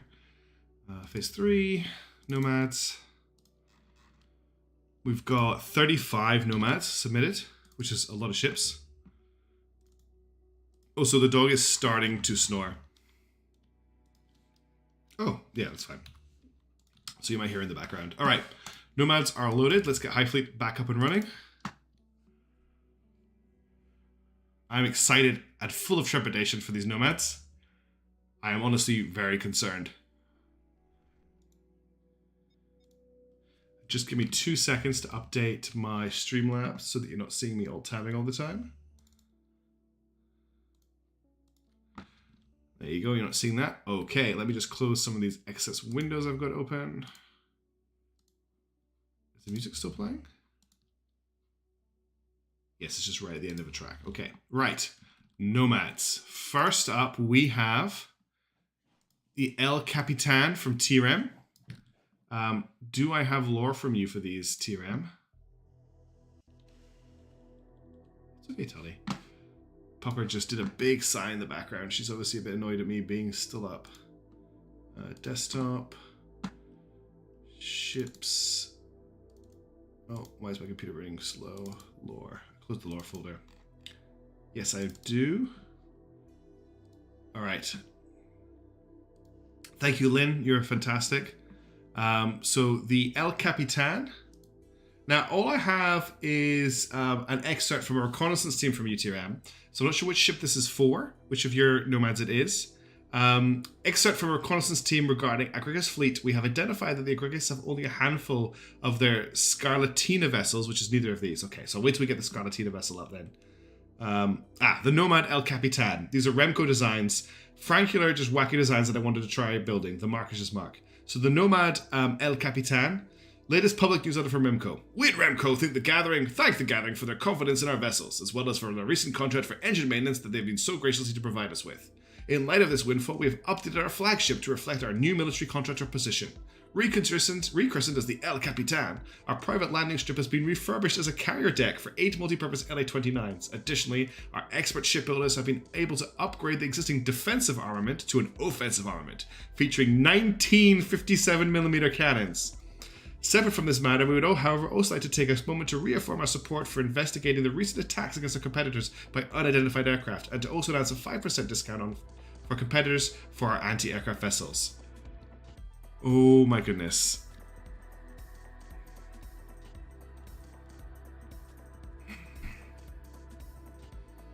Does somebody order some DACA? And this is the ship that you like the other ship more, did you say? Hang on, High Fleet. Okay, so we've got an IRS-1 Mars, an FCR, we've got a IMR 700 radar. As mentioned, we have 8 LA-29 strike craft.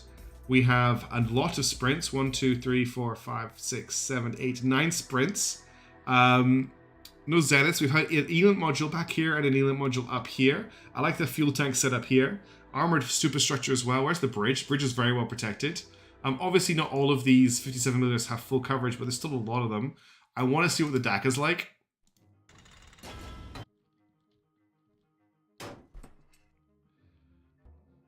Hang on a second, my chat's not quite caught up. There it is.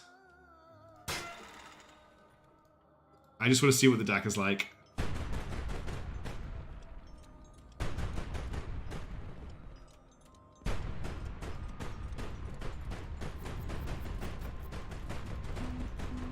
That's a lot of DACA. That's pretty crazy. I didn't mean to restart that. Oh, this is the first entry that's come up. I am so screwed when we get into this campaign. Okay, these are hard to evaluate. Yes, I will get one of the nomads as the campaign goes on, and someone's actually committed. So we've got 3,007 for range and 162,000 budget. Okay, so it's good for range, speed 159 kilometers, firepower 46. And it's in budget. That is a Burt gun. Yeah, when your ship's got so much DACA that it can shoot down enemy DACA, that is exactly what the ship can do. And it has all the sensors as well. It fulfills the role not adequately. Admirably is the word I was looking for, not adequately. All right, let's have a look at your other ship, which is the Halo Mark III. Internal letter between the head of Internal Design Bureau and the CEO. I know that you wanted to make a statement, sir, and I think we've achieved that. While it took the entire budget plus the extra, we've got a finalized design. Remarkably well armored for the cross-section, we've also equipped the ship with a spread of interdictor missiles to keep it protected versus any theater-class missiles. We also managed to squeeze in all 24 guns, and they've all got full 360-degree shooting angle. Unfortunately, we could stretch the budget for better sensor capabilities, so that we'll need a sensor frigate included in the escort. But otherwise, this is our final design for the Halo as a cruiser class. Do I want to see this? Oops, sorry. This is the Halo Mark III. I was trying to scroll up and down this. It's a donut ship. Oh my goodness.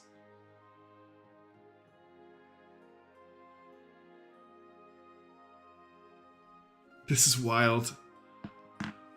This is absolutely wild. The Taurus meta has arrived. We've got what? 1, 2, 3, 4. So I'm going to guess it's got 8, 16... 20 D80 mullets, and then and then it's got 8 37mm. It's got how many sprints? 4, 8, 10, 12 sprints. We've got FCR, we've got Elant. Anything else I need to draw my attention to? Honestly, I want to test all of these ships to try out their firepower. None of these guns are blocked. How long did it take you to place the fuel? Internal escape pods. Yes, I just noticed the escape pods as well. The escape pods fire into the center of the ship. The escape pods have 3D ejection drives. Okay. It does feel like it should be able to fire a super weapon through the pod. All right, let's test it out.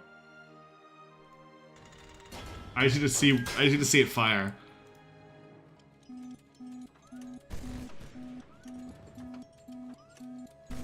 It's got PHALANX too.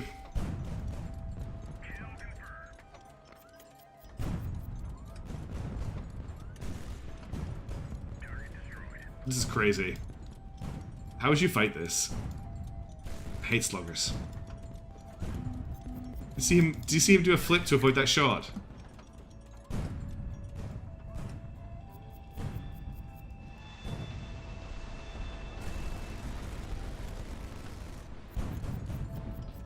This is a good ship. Oh, press T. Okay, yeah. They're all stuck inside. They're all stuck inside. They're trying to fly up, but they're being pulled down.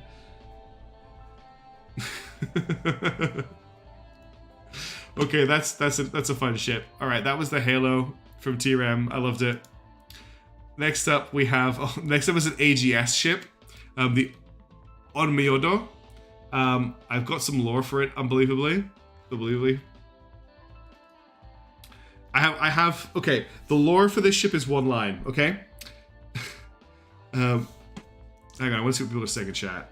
You're already dead. I think this warrants a nuke. The pods are inside the ship's armored body, helps cushion the blow. Gives the crew a full sense of security, yeah. Okay. The Onmyodo, which again is an AGS heresy ship, has only one line of lore, and that lore is, the Onmyodo was unanimously voted favorite ship to land by AG Systems pilots in a recent poll. What does that mean? Let's find out.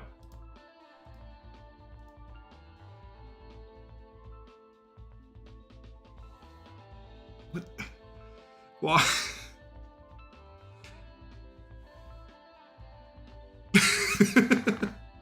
All right, let's try and make sense of this. We have a squall. This is obviously the front of the ship. 137mm here and an upside down FCR here. Another 37mm here. We have 2, 4, 6, 8 zeniths and 2, 4, 6, 8 sprints. Another FCR down here. Another 37mm. Another squall down here. I'm going to land it. I'm going to land it. Don't worry. There's no way I'm not going to let you see it land. It looks like someone has taken a reasonably shaped ship, grabbed both sides of it, and just pulled them apart and stretched it. It will not spin in midair, I don't think, because it has too many vector thrusters. But let's try landing it. That leg, look at the leg deploy.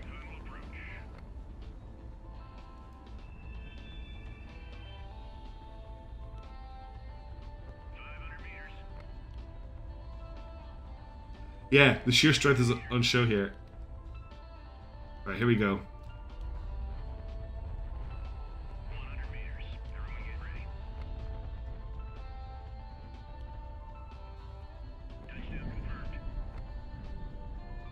You actually have to land it on the armor. But look, it landed.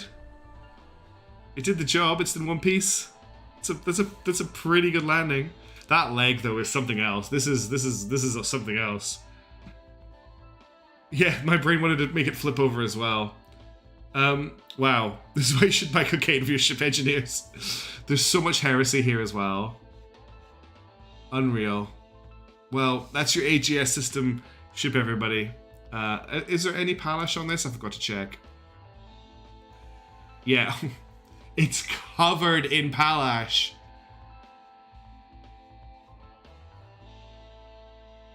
It's covered in them.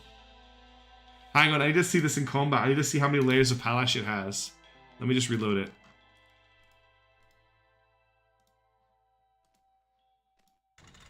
How thick is the palash bubble?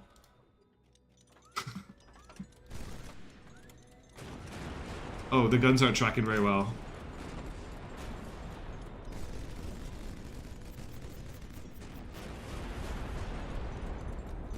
That's a pretty well protected ship. Yeah, it's kinetic. Yes, exactly that. It's kinetic shield level of density of palash. Wow. All right. Well, that was the Onmyodo. Next up, we have the Novgorod by Bacon Lord. Do I have anything for that? Yes, I do. The Novgorod was issued by an eccentric Target who felt the Nomad simply wasn't fulfilling its role properly. Poor lines of fire, underpowered for its class, and most importantly, not enough strategic missiles. The elevated bridge remains contentious, as does the huge line of A100s. The Tarkin wanted even more A100s, but he lost the argument and the bridge was shortened and the arsenal truncated. On the last meeting of the issue, the Tarkin said, honestly, we should just drop the armor for more ballistics. Hit them with a fire pump front, they won't get close enough to hit us. Alright, let's have a look at the Novgorod. Okay, this is a little bit more sensible. We have 1, 2, 3, 4, 5, 6 A100s. We have 2 Lonets, so we have 5, 9 sprints that I can see straight away. With D80 Molot's all over the place. 1, 2, 3, 4, 5, 6, 7 D80 Molots. We've got 1, 2, 3, 4, 5, 6, 7 37mm. We've got lots of palash. Palash all over as well. Almost kinetic shield levels of palash, except if we hadn't seen what we just seen. Can we unsee it? I don't think so. We've got FCR tracking radar down here. We've got a full. We've got the smaller radar up here. No, yeah, we've got the MR700 radar up here and an MP404 ELINT module. They've actually, kudos to them. That's very brave. They've put the bridge in the bridge tower, which I appreciate. That's impressive of them. There's another sprint hidden back here as well. I just noticed. That looks like a little pocket cruiser. I like it. Is the front hull big? Yes, this is no. This front hull piece has a thruster in it. It's just hard to see because of the leg. Yeah, honestly, these designs that have lots of polish on them will be quite hard to crack because they've got layer on layer. Superstructure is a thing in capital ships. You know what? Looking at it, there's a lot of holes in the superstructure of this ship. Like right here, which is very concerning. How much FSS? Okay, we've got FSS all the way around the fuel tanks, which is good. Cool ship, top speed 130 kilometers per hour, range 3,161 kilometers, and a price tag of 15,000. Pretty cool. By the way, these are the things coming up with half the price of the Varag. I'm terrified. Okay. That's probably what the Archaeo Space Marine. Next up, we have the Bedouin from Cygnus. Let's check that out. The Bedouin. Sagittarius Bedouin. The Bedouin is Cygnus' strike yard's answer on how to fix the Gathering's flawed strike group makeup. Having previously employed battle cruisers like the Nomad in his strike group flagships, the Bedouin hopes to bring more of a spirit of vessels like the Romani Kraria prototype Novorossiysk. The Bedouin trims the fat off the Nomad to bring to bear 4 cruise missiles, 3 dual Du-80 mullet gun ports, complete 37mm Sea Whiz coverage, a complement of Zeniths, sprints, Palash, a full sensor suite, and an air complement of redacted interceptors. All of this is at the speed comparable to other ships commonly found in Gathering strike groups, so as not to slow them down. A ship not to be taken lightly, either in compact or on the campaign map. Alright, many headed mishaps. Have a good one. Thanks for coming for what you've come for. I'm having fun. See you for now. Okay, let's have a look at this. Oh, that's right, 77. Honestly, Bacon Lord, that was a cool ship. Don't worry about it at all. I really liked it.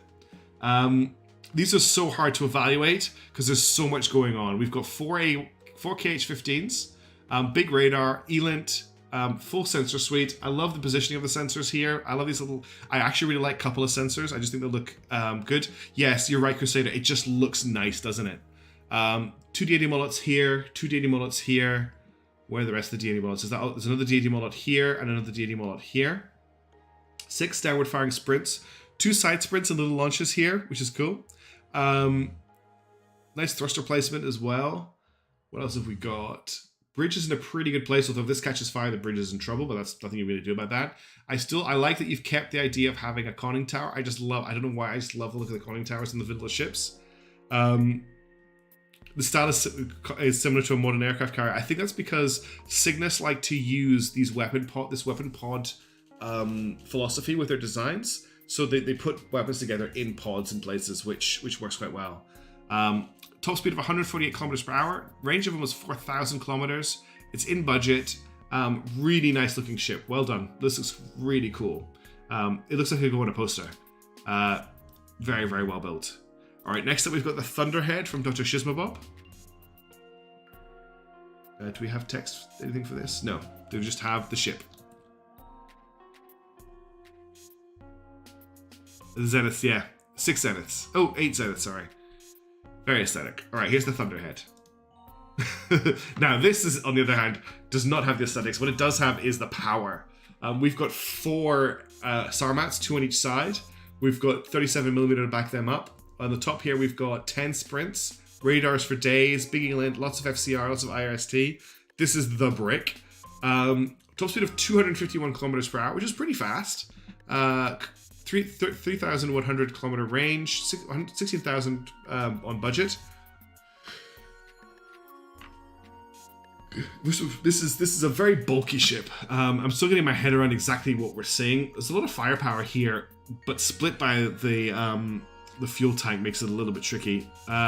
It has no legs. You are right, Sir Ose, which means it has to land on its armor, which I don't know if it'll be able to do. Oh my goodness. That's some serious thrust.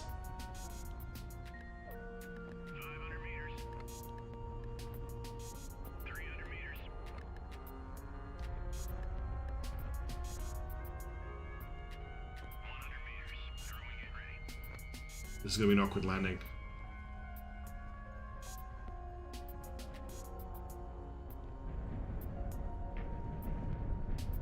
Oh dear. Oh dear.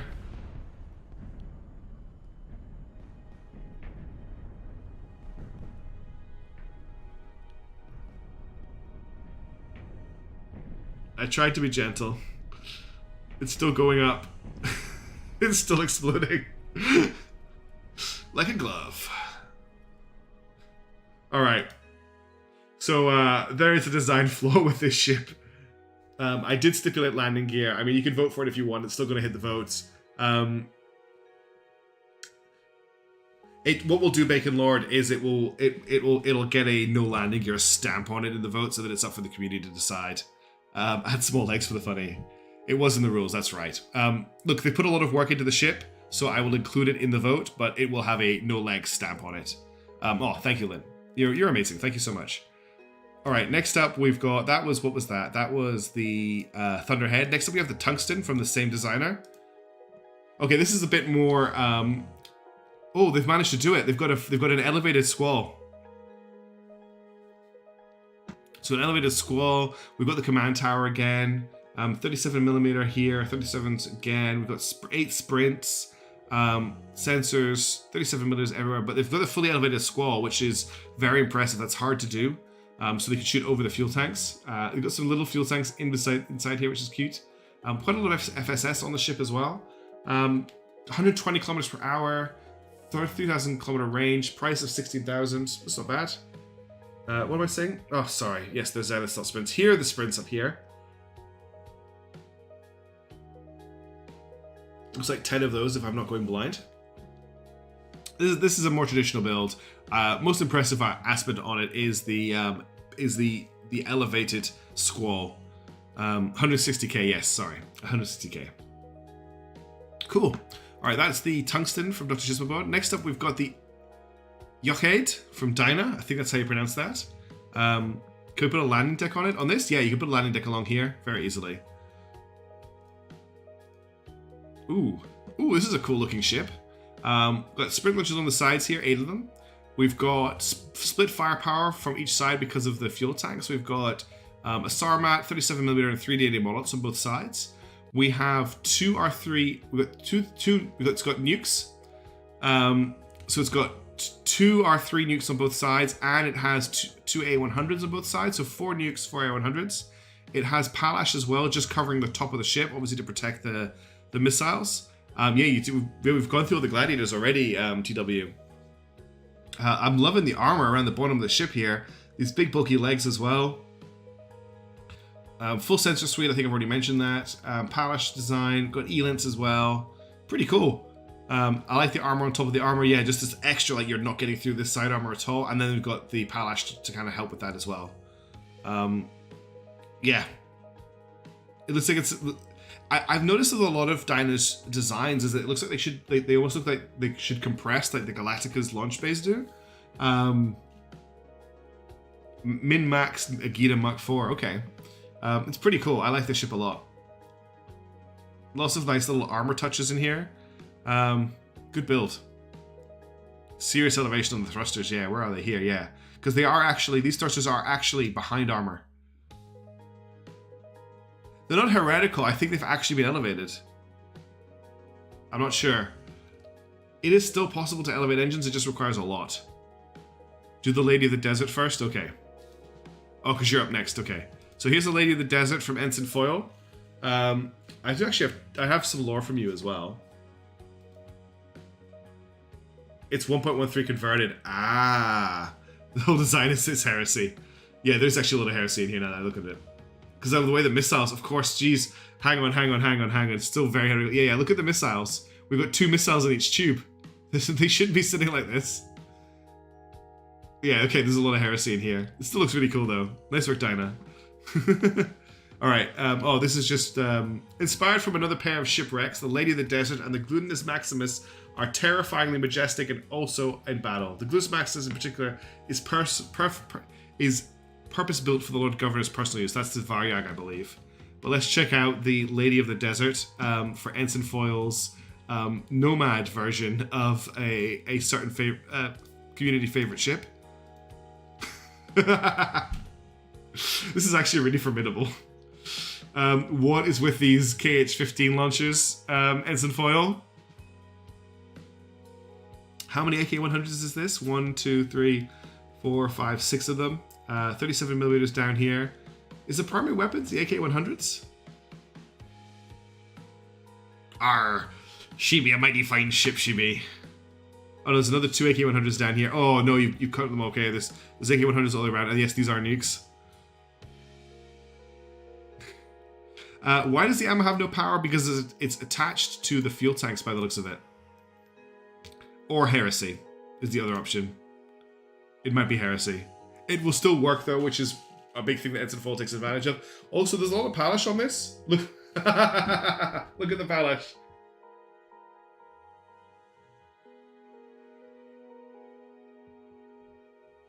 All right, we need to take this for a test flight.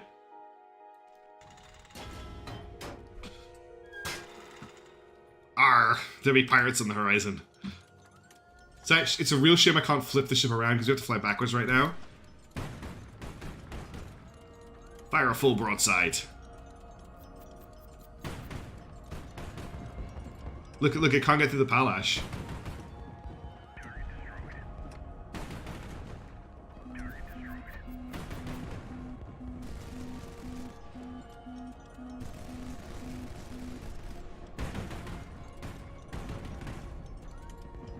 This is a fun ship to fly. The palash just... Oh, there you go. The 57mm is getting through. Oh, that was a big explosion. The ballistics are causing us some problems, but they still haven't breached the... it was a small fire. Anyway, having fun with that. Thank you, Lynn. You've done that already. That's amazing. That is a fun ship.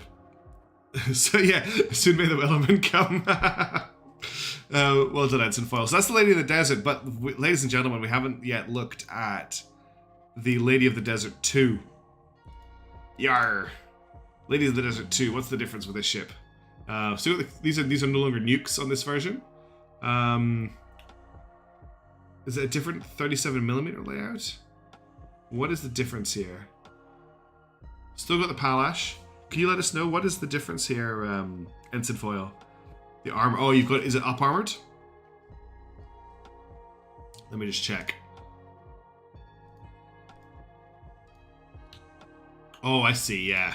Okay. Imagine catching sandworms in one of these. Just cruising across the desert. Yeah. Okay. That's the Lady of the Desert 2. More armor. I need that ship. I'm going to post all of the ships on my Discord when we're done. They'll be available for anyone to download to check out, so don't worry about it. All right. Next up, as much as I love these ships, we have to move on. We've got the Odin Mark 1 from Format, which I don't think we have lore for. No, we don't. So let's check out the Odin Mark 1. Wow. Big aircraft carrier. What is the armament? 10 T7s. We've got lots of 37mm. We've got lots of sprints as well. This is an anti-air ship as well. I said the wrong version. I made the Mark II with 6 polished extra armor and 4 AK-100 extra firepower and used all the extra funds. The Odin Mark I was the flagship of my last campaign. This is so cool. Well, if this gets through Format, I'm quite happy for you to resubmit the second one and we can put it on the second round of vote. Good use of armor protection here. I really like these packets of sprints, the triple sprint. I really like that. They're like built to... You've clearly decided the best layout for them in the blocks. And yeah, as Crusader says, this is a gorgeous ship. It looks really nice. It's really cool. I'm kind of overwhelmed just by how much ship there is, but I really like these packets of sprints. What's in the tubes? It looks like they are A100s, 2 A100s, and I like the armor on the side of the tubes as well. Nice protection on the bridge here. It's well protected, very inside the superstructure of the ship. FSSs, how's the layout on those? Very nice. Does this have any active protection? Doesn't look like it can afford any. Just let me check if there's any sprint. No, there's no polish to the ship. Okay. That's really cool. That is a very cool ship. So that is the Odin Mark 1. Next up, we have the Golden Floof HSC384 Vector. Now, we have a lot of lore for Goldhound. I have... oh, I didn't mean to open it on this screen. You can't see it. I have a 6-page introduction to House Golden Floof here, as well as the ship backgrounds. Are we wanting to go through the 6-page Golden Floof background, or should we save that for a special Floof stream? I've read through it, and it's great, but it will take a while for me to read through. We're going to strap in? All right, let's strap in. Let's load the ship up so we've got it in the background. I'm not going to see it. I'm going to load it up, and then I'm going to Alt-Tab away so I can't see the ship. Okay. House origins. House Golden Hound was said to have been founded shortly after the Calamity, when the bounds of civilization had yet to return. It was, as mentioned in all official house lore, founded by a beggar, one who supposedly lived through the Calamity as a child. It wasn't until he was found by an off-world hound, one of the very select few still alive at the time, that he pulled himself off the streets and began restoring civilization to the lands which now surround the house capital of Waiton. He accomplished a significant amount during the 40 years he built up civilization in the region, going from strands and stragglers on the verge of death and warlords who knew nothing but cruelty to a small yet thriving civilization to the far west of Geralt. During this time, more goldhounds were found, and a sustainable population of the dog breed was formed, although it was split between advanced, regular, and partial goldhounds. It was in the town of Wheatland in which he built up a palace, not by himself, but for as more and more people joined his cause, more and more helped to build. By the time of his death, it was the single tallest building within 5,000 kilometers, with a small throne room on the top spire, overlooking the city, built for a goldhound to rest on. After the beggar's death, his loyal goldhound set up the government as a standard royal lineage, starting with his eldest heir, taking the name of Duke of Goldhound, and a chancellor was handpicked by him to serve as the Duke's new right-hand man. There's so much here. House Goldhound today. House Goldhound is a small house spread across much of the far west of Geralt, known for its very vertical cities and tradition of worshipping an ancient breed of dog said to have existed since before the Calamity. It is ruled by the current Duke, Floof Goldhound Sr., with his chancellor, an older Romani man who also happens to be named Duke. Duke Floof has been leading Goldhound for the past 38 years after the death of his father in the Can War. With his expert logistical planning and negotiating with the Romani royal family, plus the help of his chancellor, he's been able to greatly improve his house. From upgrades to infrastructure, advancements in technology, and much stronger trade than ever before in the house's history. He's also led the way towards the mass adoption of trains between the cities of the houses. It wouldn't have been possible without the concrete made from the Romanis, but now train tracks string together all the major cities and have mostly replaced airship convoys within his borders. The main advantage being that a train propelled by a single RD-59 can weigh up to 130,000 tons and reach a top speed well in excess of 400 km per hour. He also successfully assisted the Romani kicking out the Khans, although the extent of his assistance was just advising an expert in each city. More recently, he kicked out a ruthless gang of pirates from his territories altogether. He has been slowly improving the infrastructure of the airship fleet, reducing the number of successful pirate attacks over the course of several years. They announced that they'd been phasing out in-territory airship transport altogether in favor of armoured trains and A100 missile launchers protecting the tracks, was supposed to be the final straw for the pirates, which they didn't like. The Corsair clan was the main culprit. It wasn't based within Goldhound territory, but it did a lot of pirate work there. It even got so bad at one time that it had stolen a heavy cruiser, reverse engineered it, and made modified pirate versions, and then used it to pirate more Goldhound convoys. When they learned the plan which would have demolished their ability to pirate the region entirely, they came up with their own. On the day of the announcement, they were going to ambush the Duke, killing him and his chancellor before they could make the announcement. They were hoping that it would never be officially announced. Everyone would be too focused on the death of the Duke to follow through on the plan before it would be forgotten. What they didn't plan for, however, was the Duke made an announcement right after christening his brand new 70,000-ton flagship. It was a massacre. The 100mm proxies tearing through the frigates and corvettes with the full force of its mullets aimed straight at cruisers based off their own house designs. Unfortunately, the best ships to destroy deal of crushing both the enemy also tend to be the hardest to kill.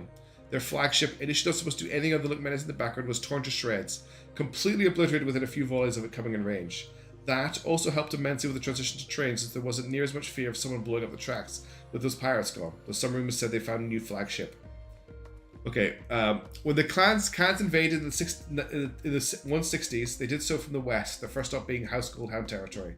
This led to major upheaval, the death of the Duke Wheatland III, and the burning of the capital. When the Romani family finally quashed the Khans and drove them out of Geralt for good, it led to a very strong relationship between the Romani royal family and the Goldhound Rowan family. This strong relationship between the two greatly strengthened House Goldhound, with resources pouring in from all around the Empire to ensure the front line of another potential Khan attack would never again be poorly defended.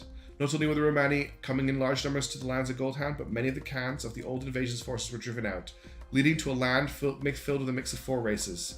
The Alay make up about half the population, still the most significant demographic. The Romani and Khan both about equally split between the remaining half of the population. Both also happen to reside more strongly in the western parts of the region. This is great. What we're going to do is I'm going to save the rest of this for the next Goldhound ship. I'm not going to do it all at once. We started it here. So that's the beginning of the history of House Goldhound. I've just seen the ship, but I'm going to, just because I'm going to open up the ship description. So is this the flagship Goldhound or is the Variag a flagship? I'm guessing it's the Variag, right? So let's leave that for now. Goldhound, don't forget the docks. So what's this ship? What was the ship called again? No, is this the flagship then? This is the HSC380. I don't know which is the flagship.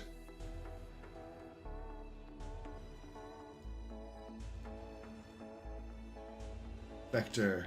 The HS-3 Vector is a heavy strategic cruiser class made to fit within House Golden 80-meter bays. The result is a very tall and thin ship, often mistaken as a skyscraper from a distance. It was initially commissioned to serve as second in command to the Beggar-class flagship. Got it. However, these ships mostly end up leading their own strike group since they prove too heavy to land in Beggar-class landing bays. They've served Ghost House Goldhound well, and wherever they go, they will always point towards the light. Right, let's have a look at this ship. What have you created? Wow, that's a lot of firepower, and it's very tall. We've got, what's this? A KH-15P and an A100. We have lots of sprints. We have just so much firepower. I can't even count how many guns are on this ship. You know we have to test it. Okay, I'll keep an eye out for the Beggar. Look how many ships the enemy has put into this fight. Oh, it looks amazing.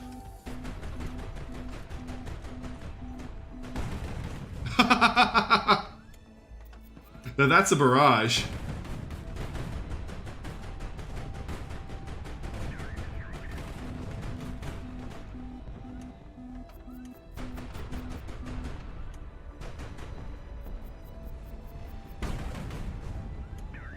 This just obliterates anything it fires at. How did that guy survive that? Oh, I just crashed it. That is an unholy broadside. What a cool ship. Alright, that is the Vector from House Golden Flute, and we'll get more of their history as we pull out more of their ships. Next up, we have the Dyna from Hekkura. Now, Hekkura has built this ship thinking about the fact that I will get a Dyna during the campaign, so this is the ship they want to give to me. The vaunted sister ship of the Nomad-class heavy cruiser, the Dyna is focused more towards direct ship-to-ship combat while also addressing some of the issues found in the base Nomad design. The Dyna features an overhauled internal layout with a fortified bridge, a more spread-out generator crew layout, conformal missile launch tubes, and internal Citadel belt armor protecting the most vital components. Cool, Citadel belt armor. That's awesome. The most glaring improvement is, of course, the Dyna's main battery, featuring 2 squalls and 5 vimples, making this relatively compact cruiser able to boast similar main battery strength to even a Variag. This came with the cost of its salvo of R5 missiles and the jamming system, both of which are reduced in scale. When they announce High Fleet 2 can go into orbit. Yeah, the crosshair is currently set to adaptive Canada Drycan, which makes it longer when it's firing at faraway ships because it's very good for flying Lightnings and Audacities. Maybe not so good for cruisers. Oh, it's very compact. Oh, I see the Citadel belt armor. So we've got a squall here and a squall here. So it's got front and back squalls, very similar to a Variag, 57mm as well, 2 on each side. Lots of sprints, which is nice. We've got a little bit of an underbarrel Zenith. We've got underbarrel KH-15 missiles as well, which are very cute. I very like to see them. 103 kilometers per hour, range of 3,000 kilometers. It's in budget as well. Very, very nice ship. I'm loving the double layer of armor that's going through it. Exactly. It's a very cute upgunned Nomad. They've taken the Nomad and just gone, what would make this ship actually very, very nasty? And they've decided that having squalls front and back is the way to do it. And that does hit the brief really, really nicely. This is a cool ship. I love the Citadel armor as use as well, just keeping it alive a little bit longer. Also love this conning tower up here with all the sensors on it. I don't know what it is about them. I just think they look really, really cool on ships. All right, next up we've got the Jupiter by Keaor. Now Jupiter is a pretty important god. The big brother of Ganymede, the Jupiter is a monstrous heavy cruiser with similar distinctive auxiliary engine pods. Like the Ganymede, it is an older ship, but much of its original armored missile build has been gutted for additional compartment space and repeated modernization. It was originally intended to transport whole regiments of ground troops, but the surviving models almost universally been converted into civilian cargo liners or battleships for the gathering. Cool. Nice backstory there. Let's check out the Jupiter. Oh wow, those rocket pods. So we've got a star mount on both sides, and because they're so far away from the fuel tank, they can fire in every direction. They're not blocked. So that's one way to get around the elevation issues. We've got AK-100s for and 37mm for secondary weapons here. It also has a reasonable Palash coverage as well. So it has a Palash all around too. We've got escape pods along the top. What else have we got? D80 Molots as well. So it's got quite a variety of weapons. You want to do a landing test? Those are some interesting legs. I love the smooth armor around the outside here. Sorry, they are squalls, not sarmats. I apologize. I knew what they were when I saw them. I just didn't say it. So the 6 barrels rather than the 2. Let's give it a landing test. I think it will land fine. I want to see those legs deploy. Oh, they come out in a very cursed fashion. Yeah, it is nice. Quite a broadside indeed from this ship.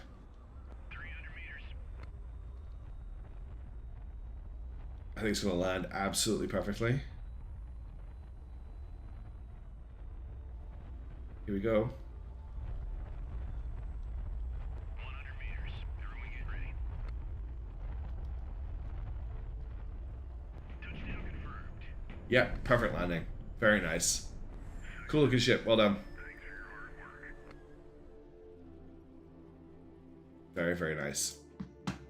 Very heavy firepower. Very well protected. Very cool design. I like it a lot. Good build. Next up, we have a little bit of a crossover with a certain other desert-based game with the Hand of Sejuk from Kiga, and they've written a little bit about it. Hand of Sejuk. Noble and kind people of the desert. The south is suffering. Even now, as the cities thirst for water, their citizens choke on the encroaching desert sands. We seek only peace. Their ascent into the north was a violation of the will of Sejuk. Unchecked, they will bring his wrath down upon us all. War has been forced upon us. The North will know us now, no longer as brothers, but by counting the number of their dead. May there peace on Elat once again. The Hand of Sejuk Ultra Heavy carries the flagship of the Kith Galcian fleet.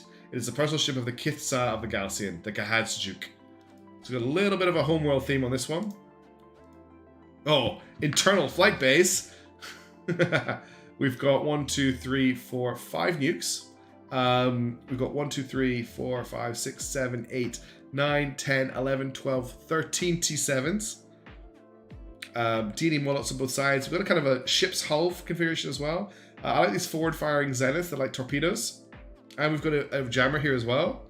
Bridge in the tower. I actually really like the way the towers come out with the elevation. It looks really cool. Yeah, oh, I just noticed it. Thank you so much for putting that, Ryan. These are actually elevators for the planes. That is awesome. Like, they're not actually elevators, but functionally, but in the design, that is an elevator to bring the plane up on top of the ship so it launches. Yeah, tactical combat, these would kill themselves, but I guess this is not a ship designed for tactical combat. This is a support cruiser by far. Look at all the sensors on it as well. We don't have very much in the way of guns. We've got 2 D&E Mullets and a D and 3 AK-100s. We've got lots of Palash though. Actually, we don't have that much Palash. We have some Palash. A lot of sprints, however. If nuclear war is not declared format, they become normal missiles. Yes, a little blast effector for the Jetsplat. I've noticed that as well. There's a lot of thought gone into the aesthetics of this ship, and I think it wins some points for that. That's really cool. I like that. That's cool. It's a lot of planes as well. That's a very scary strategic armament to bring into it. Also, just the fact that these are here, like they're being launched as torpedoes, I like that a lot too. That's a cool ship. I love the aesthetic of the launch base. My immersion is complete indeed. All right, that is the Hand of Sejuk. Next up, we have the Medocene from Kipp. If I try to land on an airship, the turbines would be hell. I bet they could make it work though. Nomad. Okay, I'm gonna load this and then read out what you've written about it, Kipp. Oh wow. Another ship, another issue with launching in combat, but still cool. So the Medocene. Design notes. Strategic combat carrier destination Medocene. A full sensor suite similar in capability to the Nomad, better armored and distributed for survivability. A hardened construction to protect volatile components. 3 AK-100 weapon batteries to deal with medium to small threats. 6 well-armored ICBM strategic missile hardpoints. The Medocene may not be as much of a threat in raw firepower as a Nomad, but is durable enough to provide extensive AA support in combat and harass enemy ships. Strategically, it maintains 2 squadrons of T7 multi-role aircraft and its ICBMs. Downward missile tubes, indeed. We've got 2 R3 missiles down here. We have so many sprints, wow. Protected FCR, protected ELINT, protected FCRs, and FCR down here. We have 3 AK-100s here, 3 AK-100s here. Is that everything? I think I read for more. No, it just has the 2 3-barreled AK-100 batteries. More missiles fore and aft. Let me see if I can spot them. Oh yes, well spotted. Wow, they are in an interesting position. Here and here, and here and here. So that's an A100, an A100, and I think this is another 2 A100s. Yeah, another 2 A100s. So it's got 6 missiles total. It's got a lot of sprints. 1, 2, 3, 4, 5, 6, 7, 14 sprints total. I like the protected flight deck too. Hey, Slomes. Okay. I was glad I didn't miss it. No worries. We've got cool ships. That's all that matters. We've got PHALANX. Oh, we've got actually a huge amount of PHALANX in here. This is donut levels of PHALANX. That's very well protected bridge section by the looks of it. Hang on, if I highlight this one down here. Yeah, there's a lot in the bridge, which is pretty nice to see. Very well protected. That's cool. Thank you, Kipp. That's a cool ship. All right. After that, we have the Kopesh from Many-Headed Mishaps. I think you wrote me some stuff, Mishaps. Yes, you did. Oops, I have it all tabbed out. That's why I can't hide all this. Skilla, Orpheus, Orbweaver. Kopesh is not here. That's frustrating. I'm certain you would have written me some Kopesh lore, but I don't have it. I have lore for all your other ships as well. Oh no, I have a second document. Hang on. I think it's in the other document. Kopesh, Nomad Replacement, an armored cruiser design that predates the Gathering. Originally used as a purely defensive ship by various smaller houses, the Kievan Rebellion led to a doctrine shift that pulled larger ships out of garrison service and into mobile strike groups, a role for which the original Kopesh lacked the necessary range. After an extensive refit, the Kopesh cruiser was made to conform to the Gathering patrol range requirement, but this left them somewhat under-armored, and once the PHALANX fails and the armor is breached, the fuel tank shoved into every unoccupied hallway and corner, strains the limits of even an updated fire suppression system. I love your crap ships. Oh, cool legs. What have we got for armament? We've got D80 Molots everywhere. So 1, 2, 3, 4, 5, 6, 7 D80 Molots, which is a lot of firepower. We've got 4 37mm. I really like your Citadel armor belt around the bridge and this armor here. That's really cool. We've got 3 A100s. Nice looking bridge as well. Yeah, I love actually really like your armored blocks around the thrusters here. I didn't know you could do that. That's very, very well protected. That's very, very cool. Oh, wow, look at the PHALANX coverage. That's so much PHALANX. That's why it's so expensive. That's why it's so expensive. Each of those is 1,500. You gotta love an ammo bridge, right? This looks good. This looks really good. We've got some sprints in here as well. Is it just the 2 sprints? 3 sprints. FCR, IRS bars, ELINT. It's clearly you don't care about this being destroyed too much. If I haven't already done it, Falshamiga, sure, send it through. But the votes are close, you'll have to send it to me on Discord. Cool ship. TD Molots. The only thing I would say is maybe a little bit undergunned with the Molots, but then again, I proved that Molots are fine. Half of the PHALANX is for the rest of the fleet. Yeah, everyone just fly inside the bubble. The force shield projected by this ship. That's cool. Alright, next up we have the Aquila from Mr. Nathan. Mr. Nathan has submitted a lot of nomads. The Aquila. Molots are amazing, you're right, Samantha Chase. Aquila class expeditionary heavy cruiser. Part of the Romani heavy cruiser expansion program, Aquila stands as the flagship of a Romani fast long-range expeditionary cruiser force. Well armed and armored, while able to achieve speeds only found on light cruisers, this stands as an example of what a modern cruiser should be. Alongside her sister ship design, the Falco, both are designed to suit well in the expansive area of operations of Garrett, able to respond to distant calamity-struck areas and able to maintain power projection over vast distances. The eagle of the Romani cruiser force is not to be underestimated. I'm going to load it and then read out the armament. Oh, hey Winter, how's it going?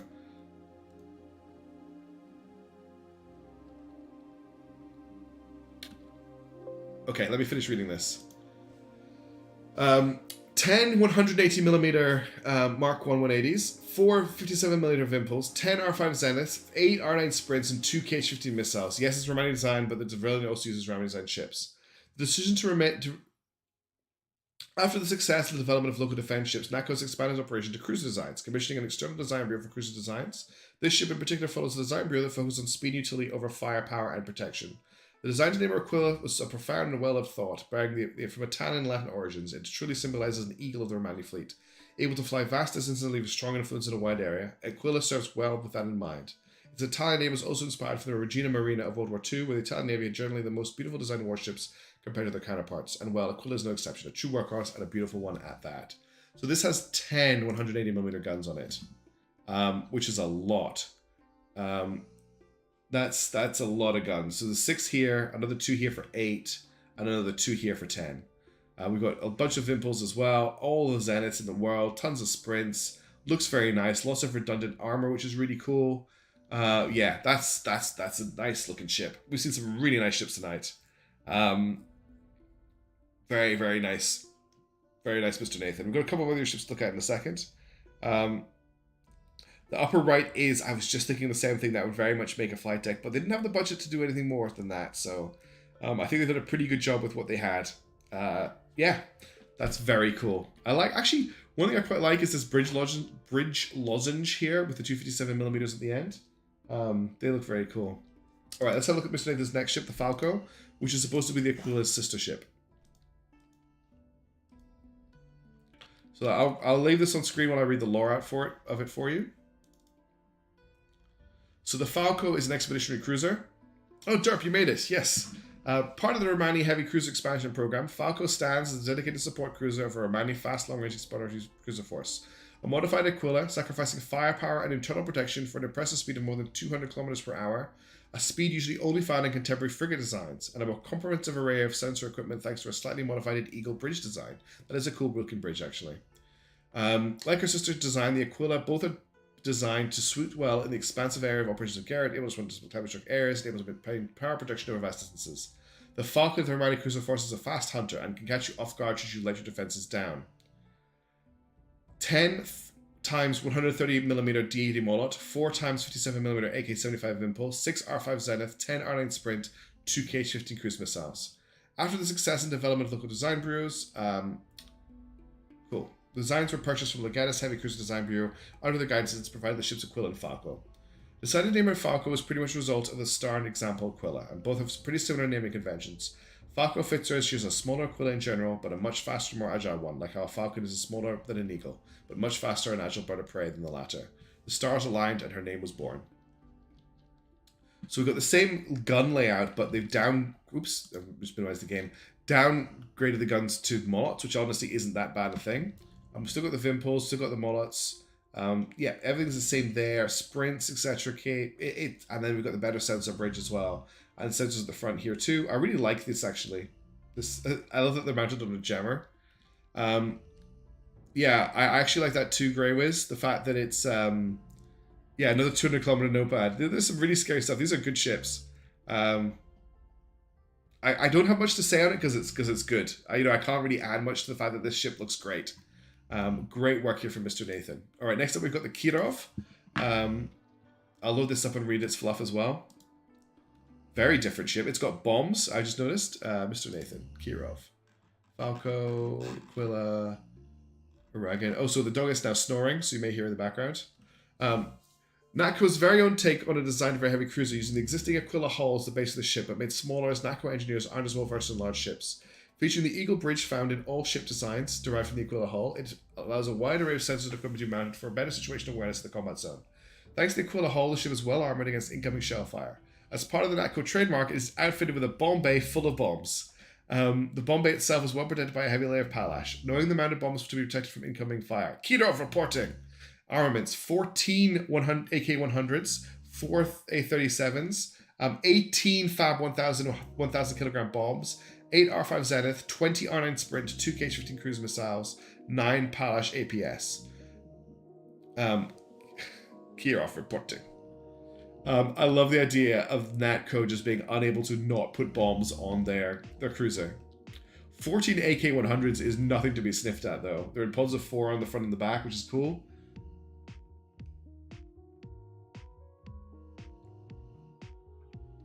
Yeah, that's a lot of pain indeed. Bombs are bust. That's a cool design. It's very compact. I love the bridge being like in its own little cage here.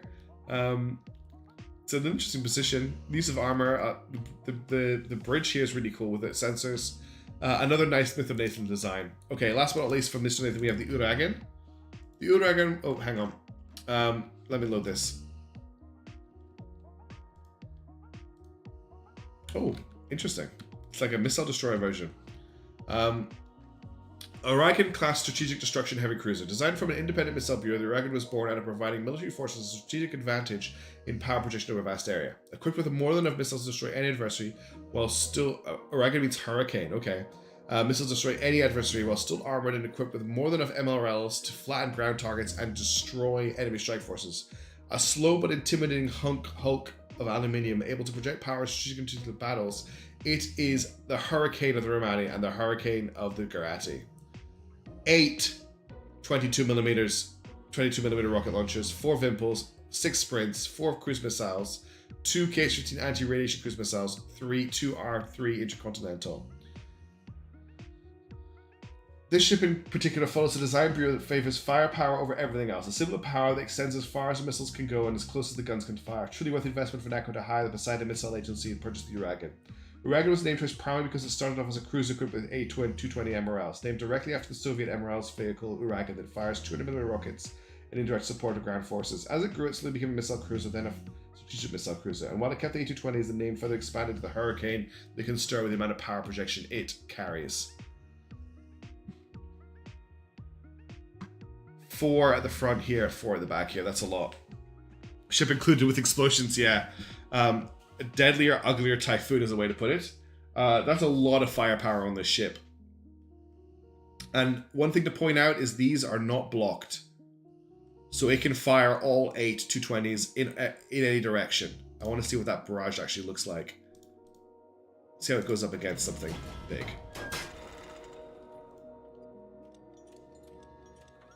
As soon as they're loaded, we're going to fire.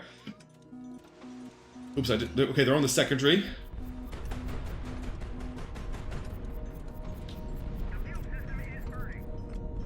We are fully loaded, and I'm firing.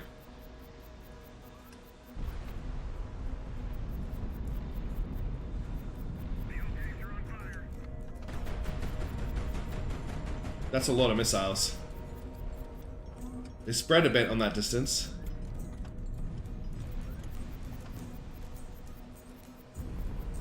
Oh, I missed a little bit of that brush. That's a lot of missiles. That is really scary because they're not blocked. They can fire across the fuel tanks. That's probably why it's so wide. That's another great Mr. Nathan design. Anti-Palace ship indeed. Spread does make it harder to avoid as well. Yeah, there's a lot of spread there. Alright, that was the Uragan from Mr. Nathan. Next up we have the Chimera by Zaveda.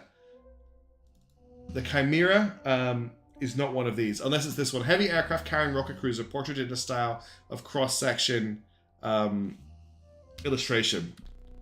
That is going to chew through a lot of firepower. 72 firepower, is that really what it's showing? Damn. Okay, let's check out the Chimera. Oh, what is this? This is very interesting. Okay, let's start at the top. We've got one. Oh, I love it. Look at the crane. It's got a loading crane for the planes. That's the first thing I've just noticed. We've got 1, 2, 3, 6, 7, 8 T7s. We've got a bunch of sprints here. Looks like primary armament is Vimpel, so it's a support cruiser. Big style points, big flex. It's also got KH-15 missiles mounted underneath the flight deck that seem to be able to fire out. They're not blocked, which is, how do you do that? And there's more down here that are also not blocked. So that is some cursed heresy right there. So what have we got? We've got 1, 2, 3, 4 KH-15s. Oh, these are all KH-15s as well. So that's another 4, 5, 6, 7, 8, 9, 10, 11, 12 KH-15s internally in the ship. Not a lot else going on. Not that there's nothing. Yeah. There is a big ammo cluster here, isn't there, Winter? That's pretty nasty. This is a very heretical ship, but it gets style points for this crane. I've got to give it all for this crane. Loading the planes on to launch them. And the little kickback here for the fire, which we saw in the other design as well. Good little armor situation. It's got 2 jammers. Why does it have 2 jammers? Do jammers stack? I've never tried to use 2 jammers at once. Lots of Vimpel. Most of the Vimpels are actually, yeah, they're all not blocked. So they can fire through the fuel tanks. They're all elevated somehow. That feels like more heresy to me. Oh, they do stack for 8k range. Cool. Awesome. And we've got a big FCR here on the bottom of the ship as well. What a ship. Nice work, Zaveza. That's so cool. How did you do this? I want to know, but I also don't want to know because I don't want anyone to find out how you did it. You get jammer range to reach Kiev if you want. That's amazing. I didn't know you could stack jammers like that. Awesome. Some people say the T7 looks like a ship that has an I can't remember the name of the ship, but they're posting it in the Discord. It has that under cockpit vent. Next up we have the Vigil from Rensis. Do I have lore from you, Rensis? Yes, I do. Designed to be the sister vessel to the Liberator, the Vigil class heavy cruiser uses more conventional technology compared to that precursor vessel. Even if some of the design borrows from the Flying Fortress concept, it is often been described as a floating siege tower with its massive artillery cannons bombarding enemy crafted installations from a great distance. Okay. I can't get back to the game. There we go. Let's check out the... Ooh, it's a floof ship. You build a floof ship. Floof ship with a lot of guns. Oh, wow, that's a lot of guns.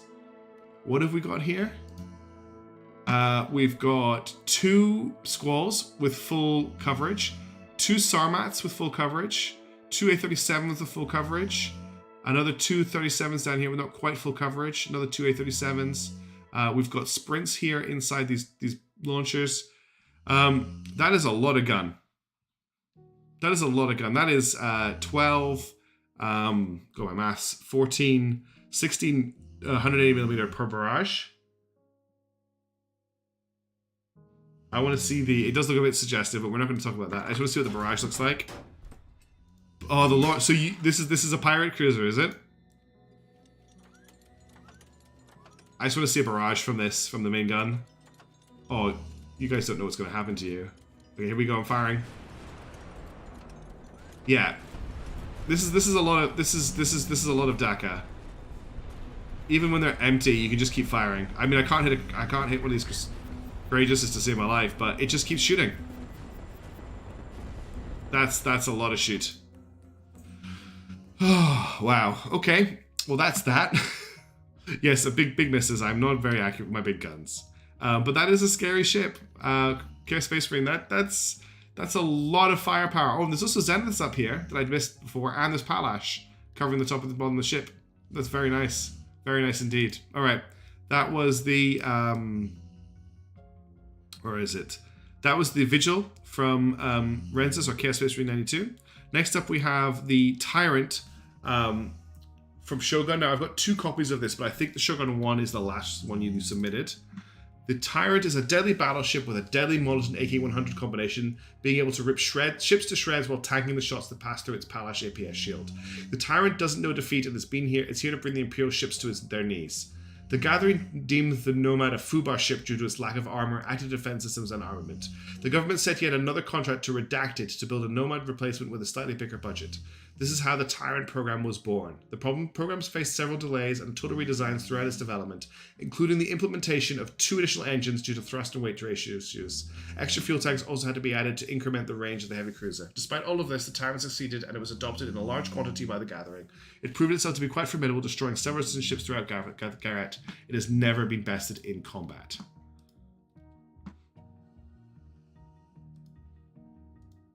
Oh, cute ship. Very compact.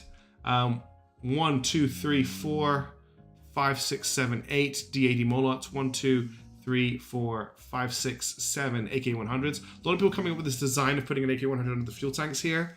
We've got 4 Zeniths down here under the hull. We've got some Sprints. We've got 2 AA-100s as well. It's very similar armament to a Nomad, but upgunned. I like these, excuse me, sorry, it's getting quite late. I like these escape pod bays here. They're very cool in these little armored protected jackets. Thrusters as well are pretty well protected. Oh, look at the Palash shield. So much pallet. So much Palash. Extra protection on this ship. This is going to brawl for a long time before that APS gets blown away. And then it's got the armor underneath to back it up. Very cool. That's a great submission. Thank you very much for that, Shogun. Next up we have the Nontbury from Sarose. I don't have lore for you, so let's load it up. Okay, this is a bit of a jack of all trades by the looks of it. We've got lots of sprints. We've got Palash coverage all around. We've got 1, 2, 3, 4 AK-100s and 4 KH-15s. Sprints everywhere, sprints for days. 2 T7s and a little launcher back here. We've got an almost elevated Sure, Slomes, if you want. We've got a Mark 6 180 Squall here. We've got two A37s, a little hat for the bridge as well, which is nice. It's another great little ship. Trying to do, oh, it's got another Squall up here at the front as well. That's, and two R3s. Where are the two R3s?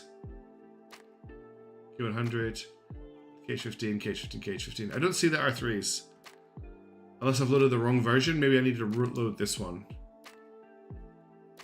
Oh no, this is not. This is the other ship. Yeah, at the back. Oh, I'm absolutely blind. I can see them now. They're right here. Two R3s as well. Duh. So it does a little bit of everything. You've got the squalls for the combat. You've got the missiles for the long range projection. You've got the planes for the long range projection. You've got the sensors to pick up the attacking fleets. Nice. It's so hard to get these elevated, isn't it? Which is a shame. It could be a Typhon, couldn't it be? But a scary Typhon because it's got the teeth.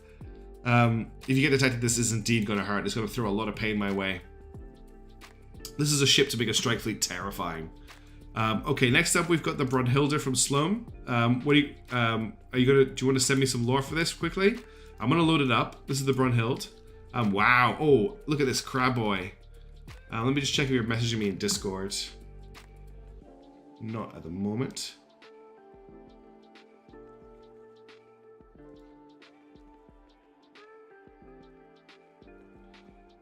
I'm just waiting for things to load up.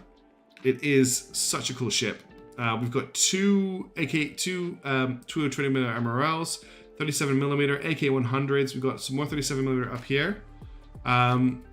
Lots of missiles. What's that? 8, 9, 10, 11, 12, 13, 14, 15, 16. We've got two radars as well. The internal armor is unreal. I'm just trying to take my head around it. That's why I keep going quiet. It's just trying to understand it. That is a very well protected bridge. This is, when you zoom out, it just looks really nice. A very big crab indeed. I love these crab ships from Slomes Inc. Oh, we also got some rockets up here as well, two KH-15s, and we've got Eland too. That's very cool.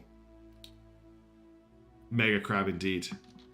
I'm just keeping an eye on Discord in case Slomes sends me something, but it doesn't look like they're going to. Oh, Slomes is actually typing. Oh, here we go. Brunhilde. From Crabfleet alternate dimension where the coastal guard was more prevalent, the desert operation is a refit of a Keystone Coastal Guard heavy anti-cruiser ship. The variant sacrifices a good chunk of the original's fuel capacity which rivals the Festivals to squeeze in a gladiator's worth of firepower, since cruisers were less common appearances in Garrett, so more smaller caliber cannons were deemed relevant. Thanks, Winter. I caught it. Very cool ship. 130 kilometers per hour, 4,000 kilometer range. It's in budget. I love it. Next up, we have the Mathilda, which is another crab ship, but instead of a mouth, it has a radar. It has a huge radar. Oh, there's so much going on with these ships. It's actually really hard to get my head around them. We've got two Mark 180 Sarmats positioned so that they can fire at everything above them. Two jammers.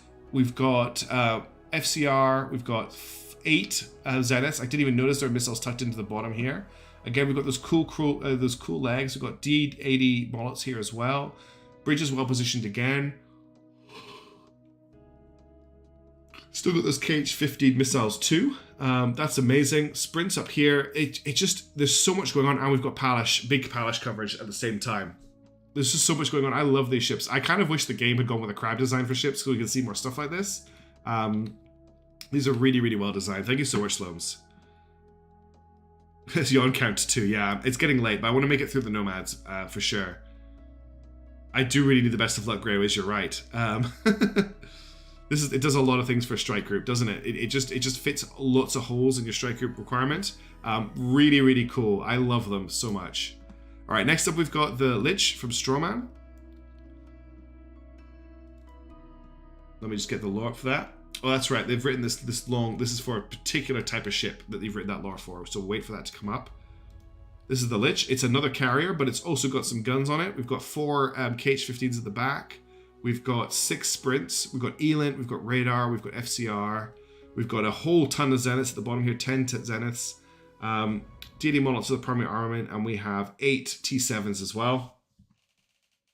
Carriers are very popular rebuilds for Nomads. 188 kilometers per hour is pretty fast. 3,000 kilometer range, on budget as well. Nice.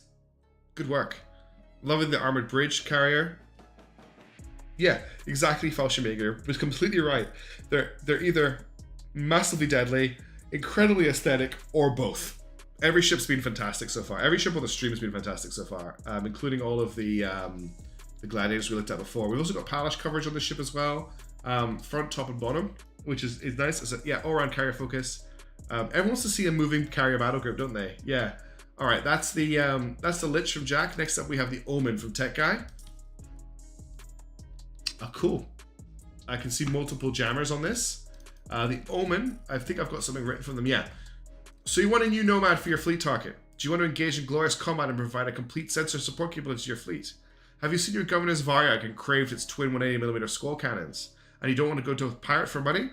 Anvil Industries is proud to present the Omen class assault battleship. The Nomads have a more imposing older brother for the discerning Tarkan who understands that you need to find the target first before unloading all barrels. Yet we won't compromise on performance either. Made with the core beliefs of the Anvil Industries engineers that a good ship is one that can take a hit but can also dish it back out twice as hard. Incidentally, Anvil Industries is offering 12 packs of 180mm laser guided ammo for sale. I'm sure you know why. I like that.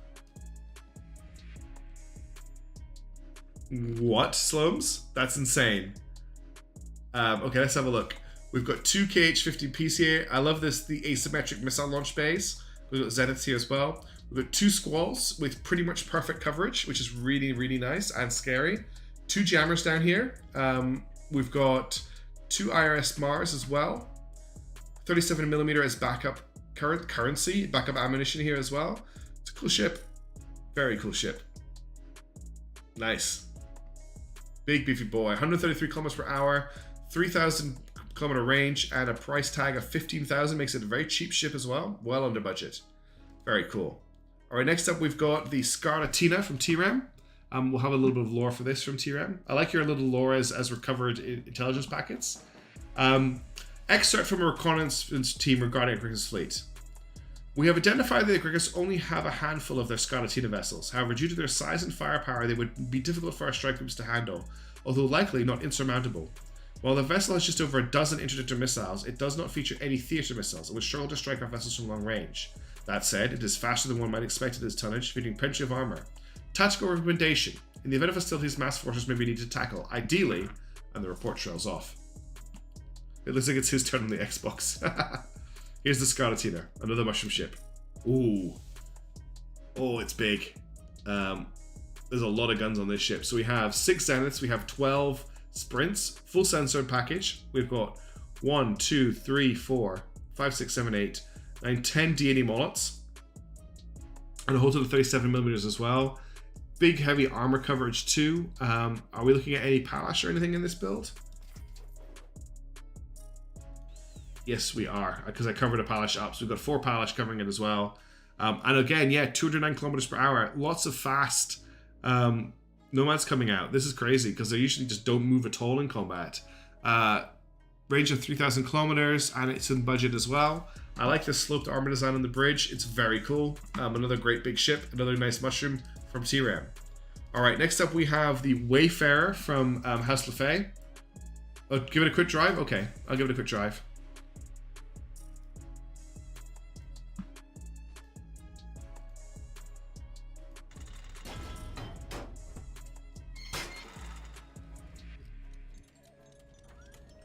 Oh, it does move quite nicely. Yeah, it's sprinty. He dropped a bomb on me. And I was able to dodge the bomb, which is nice. The enemy has been destroyed. Oh wow, that's nice firepower. Look at it, it's actually chasing them around the battlefield. Nice deceleration there. This is good. The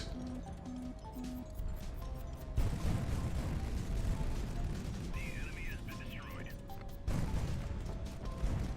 Missile destroyed. Missile away. Yeah, that's a cool ship. Very nice. Very fast. Very fast. Alright, next up, after that, we have the Wayfarer from House Lefay.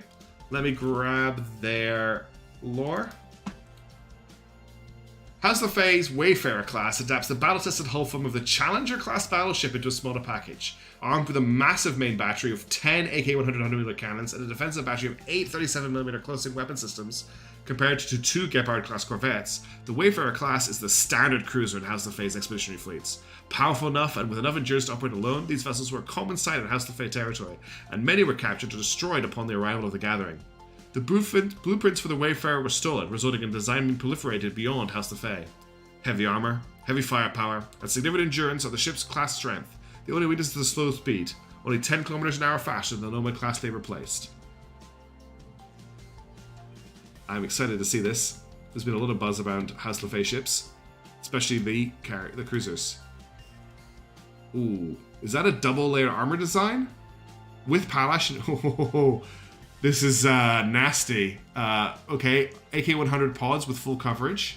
So all of your AK-100s can fire in every direction. 37mm are blocked slightly, but that doesn't matter. I'm loving this. There's a lot of fuel in the superstructure. Wow.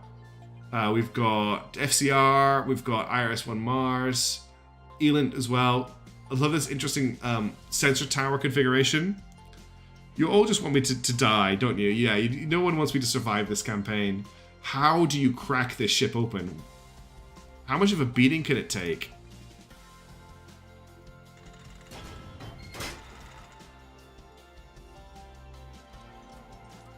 I want to see how long it takes. It is a little bit slow.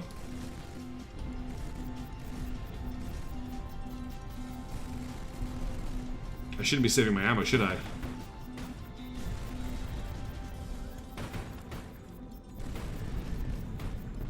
Oh, it just battered down the PHALANX on the Varyag there.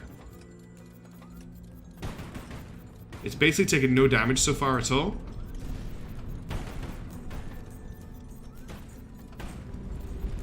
The fact that all of these AK-100s can fire is... It's just not taking any damage. They haven't cracked the PHALANX yet. Taking a little bit of damage to the bottom side now. Mostly from these missiles coming in.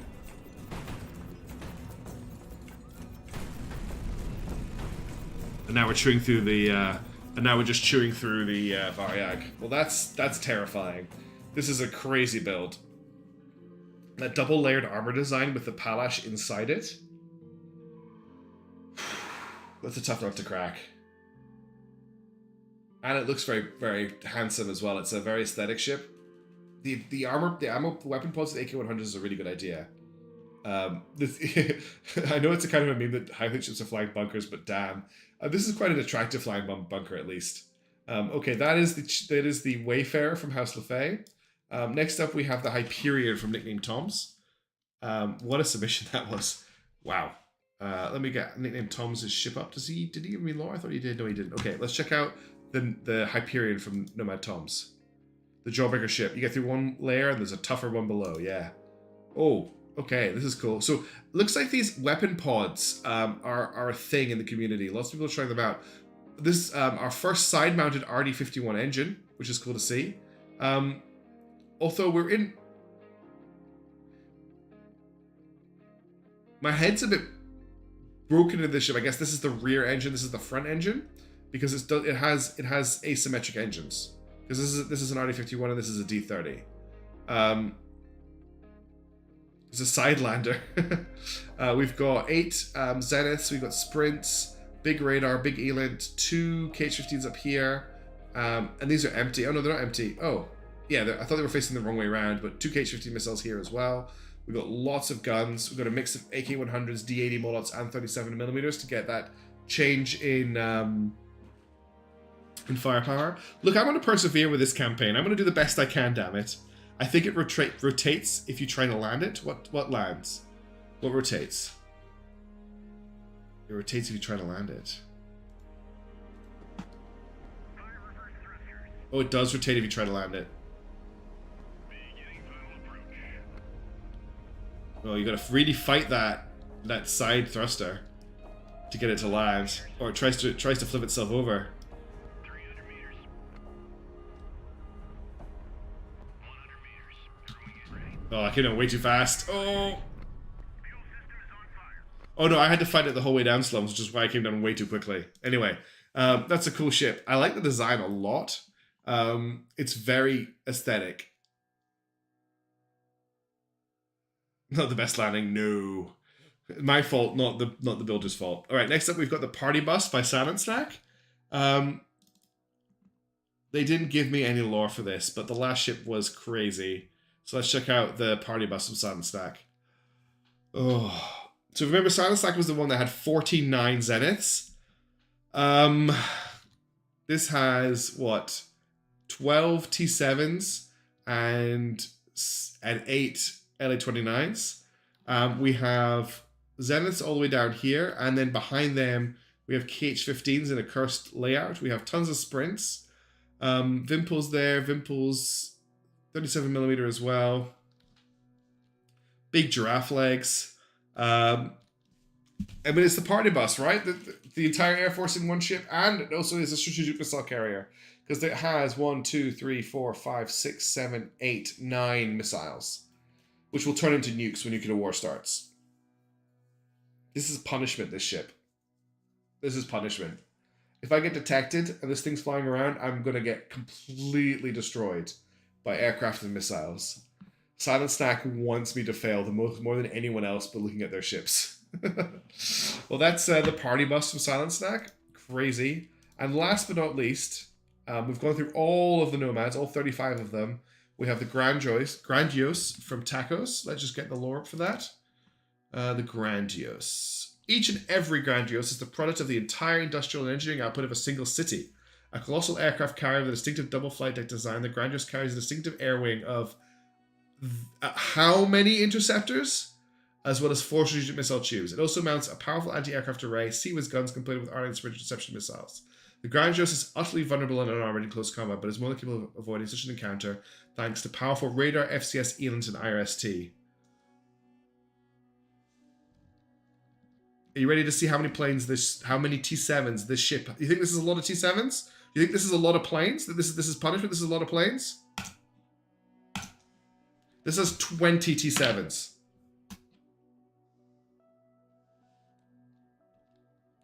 20.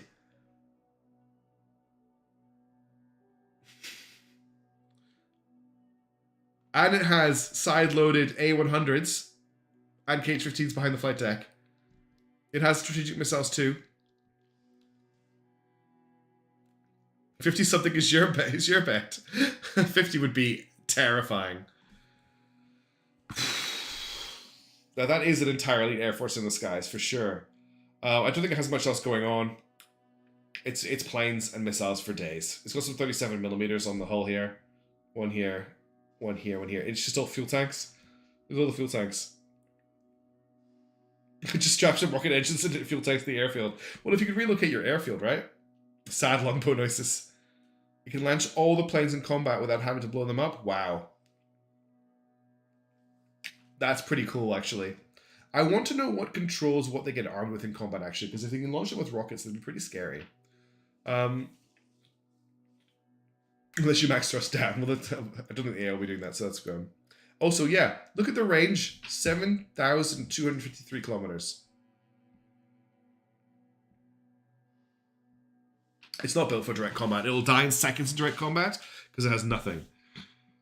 Yeah, death by strategic acid or indestructible brawler picked by poison. Oh, damn. All right.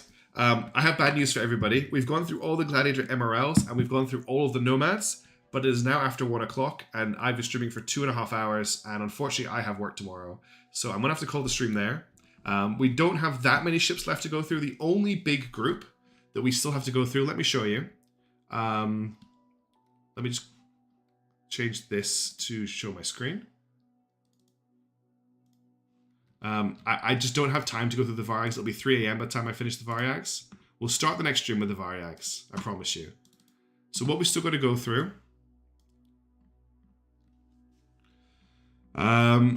We have, in phase 3, 3 Eagles, 1 Fat Man. We've done the Gladiators. We've got 1 Grumble. We've got like 8 or so 8 Griffins, 2 Hounds, 2 Kadesh, 2 Castor, 5 Lightnings to go through, which will be fun. We've got we've got 11 Longbows. We've got 3 Meteors. We've got 1 Odyssey.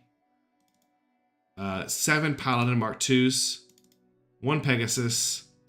3 ships for me to look at. We have 2 Pollux. We have another 2 prize ships here. We have 1 Runner, which is a ground vehicle. We have the Sarmas, of which there's 37 Sarmas. I can do the Varyags last. I'm happy to do the Varyags last. I know people are coming to see the Varyags, and I haven't shown them yet, so I feel like I'm teasing people over and over again. 1 Slingshot. We've got 4 Tarantals. We've got 4 Tarantal ARMs. We've got 4 Typhons. We've got 34 Varyags. 3 Vegas. 2 Vorshkods. And 1 Wasp. That's why I say I haven't loaded your prize ships over, Ensign. That's why I asked you to repost them in Discord. I'll add them in after I finish the stream before I go to bed. No one has submitted any Skylarks that I know of. But yeah, I definitely want to get your prize ships in. Don't worry. The unofficial list of ships. Yeah, I'm on board with Fireglast. Okay, I'm desperate to get this voting started and get these ships submitted. I know these streams are taking a while, but I'm having so much fun with them, and I'm really glad that all of you are joining me for them as well. It's really been an absolute blast to do this. So thank you so much, everybody, for tuning in. I want to remind you that voting for the... What is open right now? Hang on, let me check the Discord. So voting for... Where's my announcements channel? Voting for the Gladiator and the Slogger is live still. If you haven't voted yet, please do so. I will paste the voting forms in the chat really quickly. That's the Slogger. And this is the Gladiator. So if you haven't voted for one of them, please do so. Otherwise, I'm going to bed. I hope you all have a wonderful morning, evening, noon, or night. We'll get some Phantom Brigade out over the weekend, and we've got some Nebulous Fleet Command happening on the Sunday morning for me, which will be Saturday evening for most people. And thank you all so much for submitting your ships. I love going through them, and B, for tuning in to chat about them with me, because it is great fun. But I am exhausted. I'm losing my voice, and sadly, I have to go and do the 9 to 5 grind tomorrow, or I would be staying up late to go through the rest of them with you. But I get very grumpy if I don't get my sleep, and I can't operate on just coffee alone. So have a good one, everybody, and I will catch you later. Ciao for now.